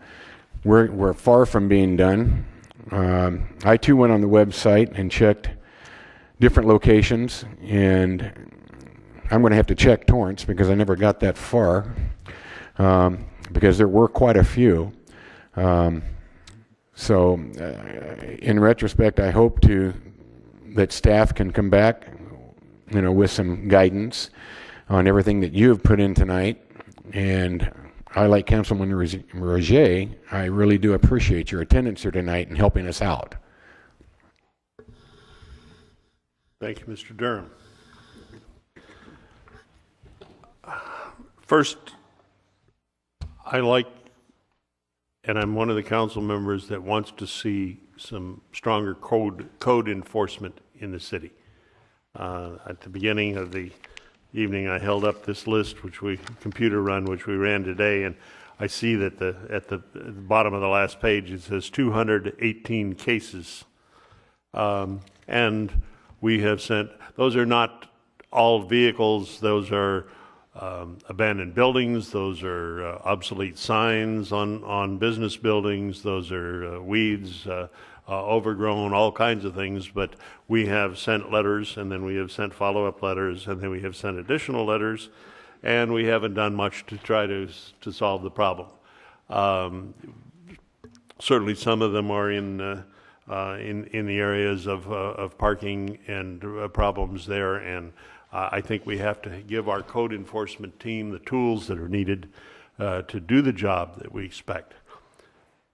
With respect to the first item we talked about tonight, the street sweeping, I would like to see an ordinance prepared that will be an additional tool in the code enforcement and in the streets department arsenal to be able to post those areas where there is no other means of enforcement, and be able to use the notices on the sawhorses that street sweeping on a random basis will be occurring, and that vehicles are subject to tow. At the same time, I'd like to see restraint. I'd like to see, as was suggested earlier, a first notice, second citation.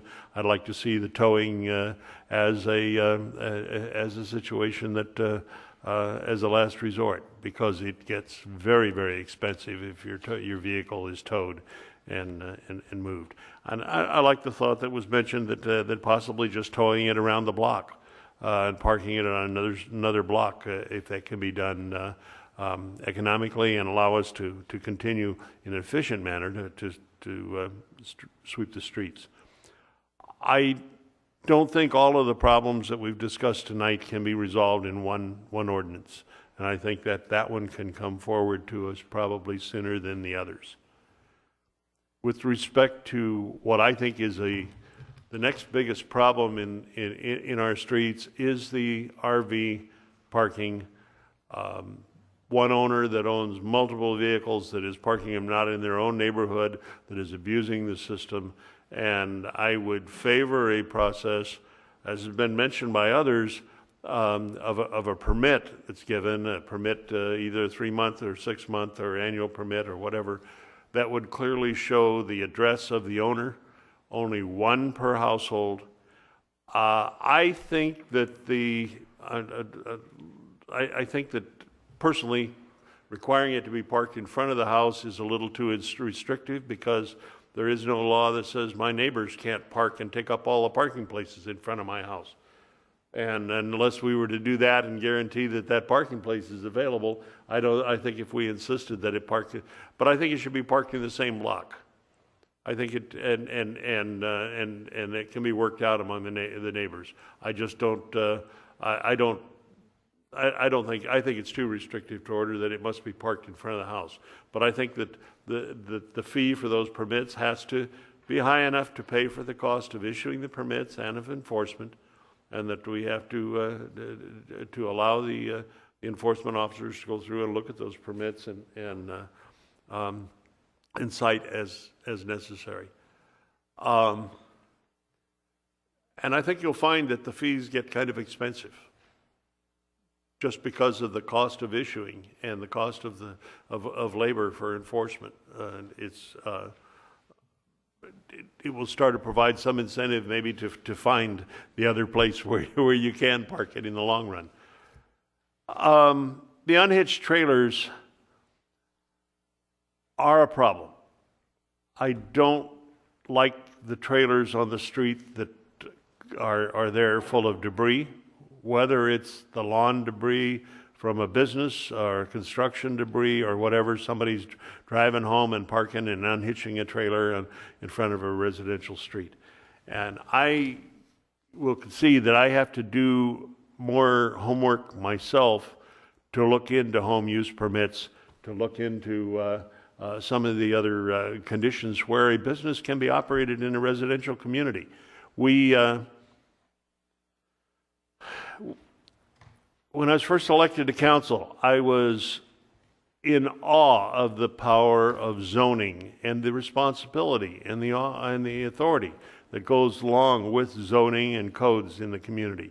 We certainly want some integrity in our residential neighborhoods. We don't want a home right next to a machine shop or a factory.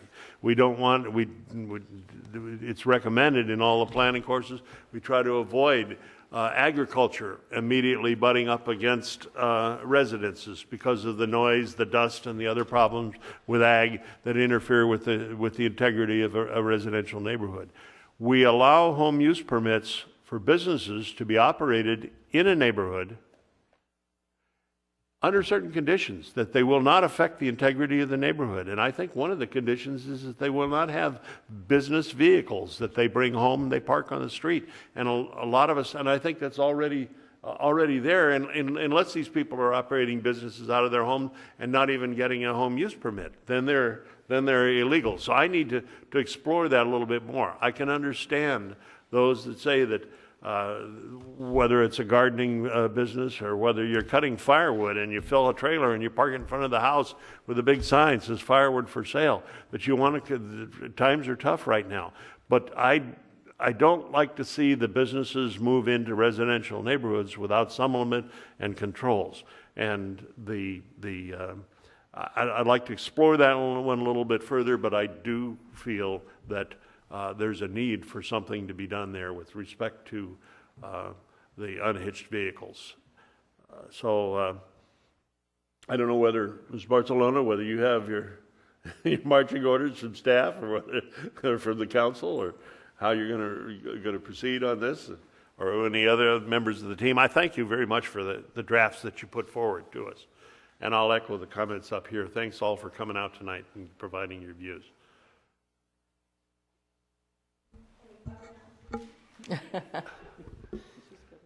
Laurel? Mayor and council, I just want to let you know that the code enforcement team We'll be meeting next week, and we'll discuss many of these issues and bring something back to you. And I just want to thank everybody for your time tonight. Thank you very much. I want to thank you also. Thank you very much for coming, and our meeting is over.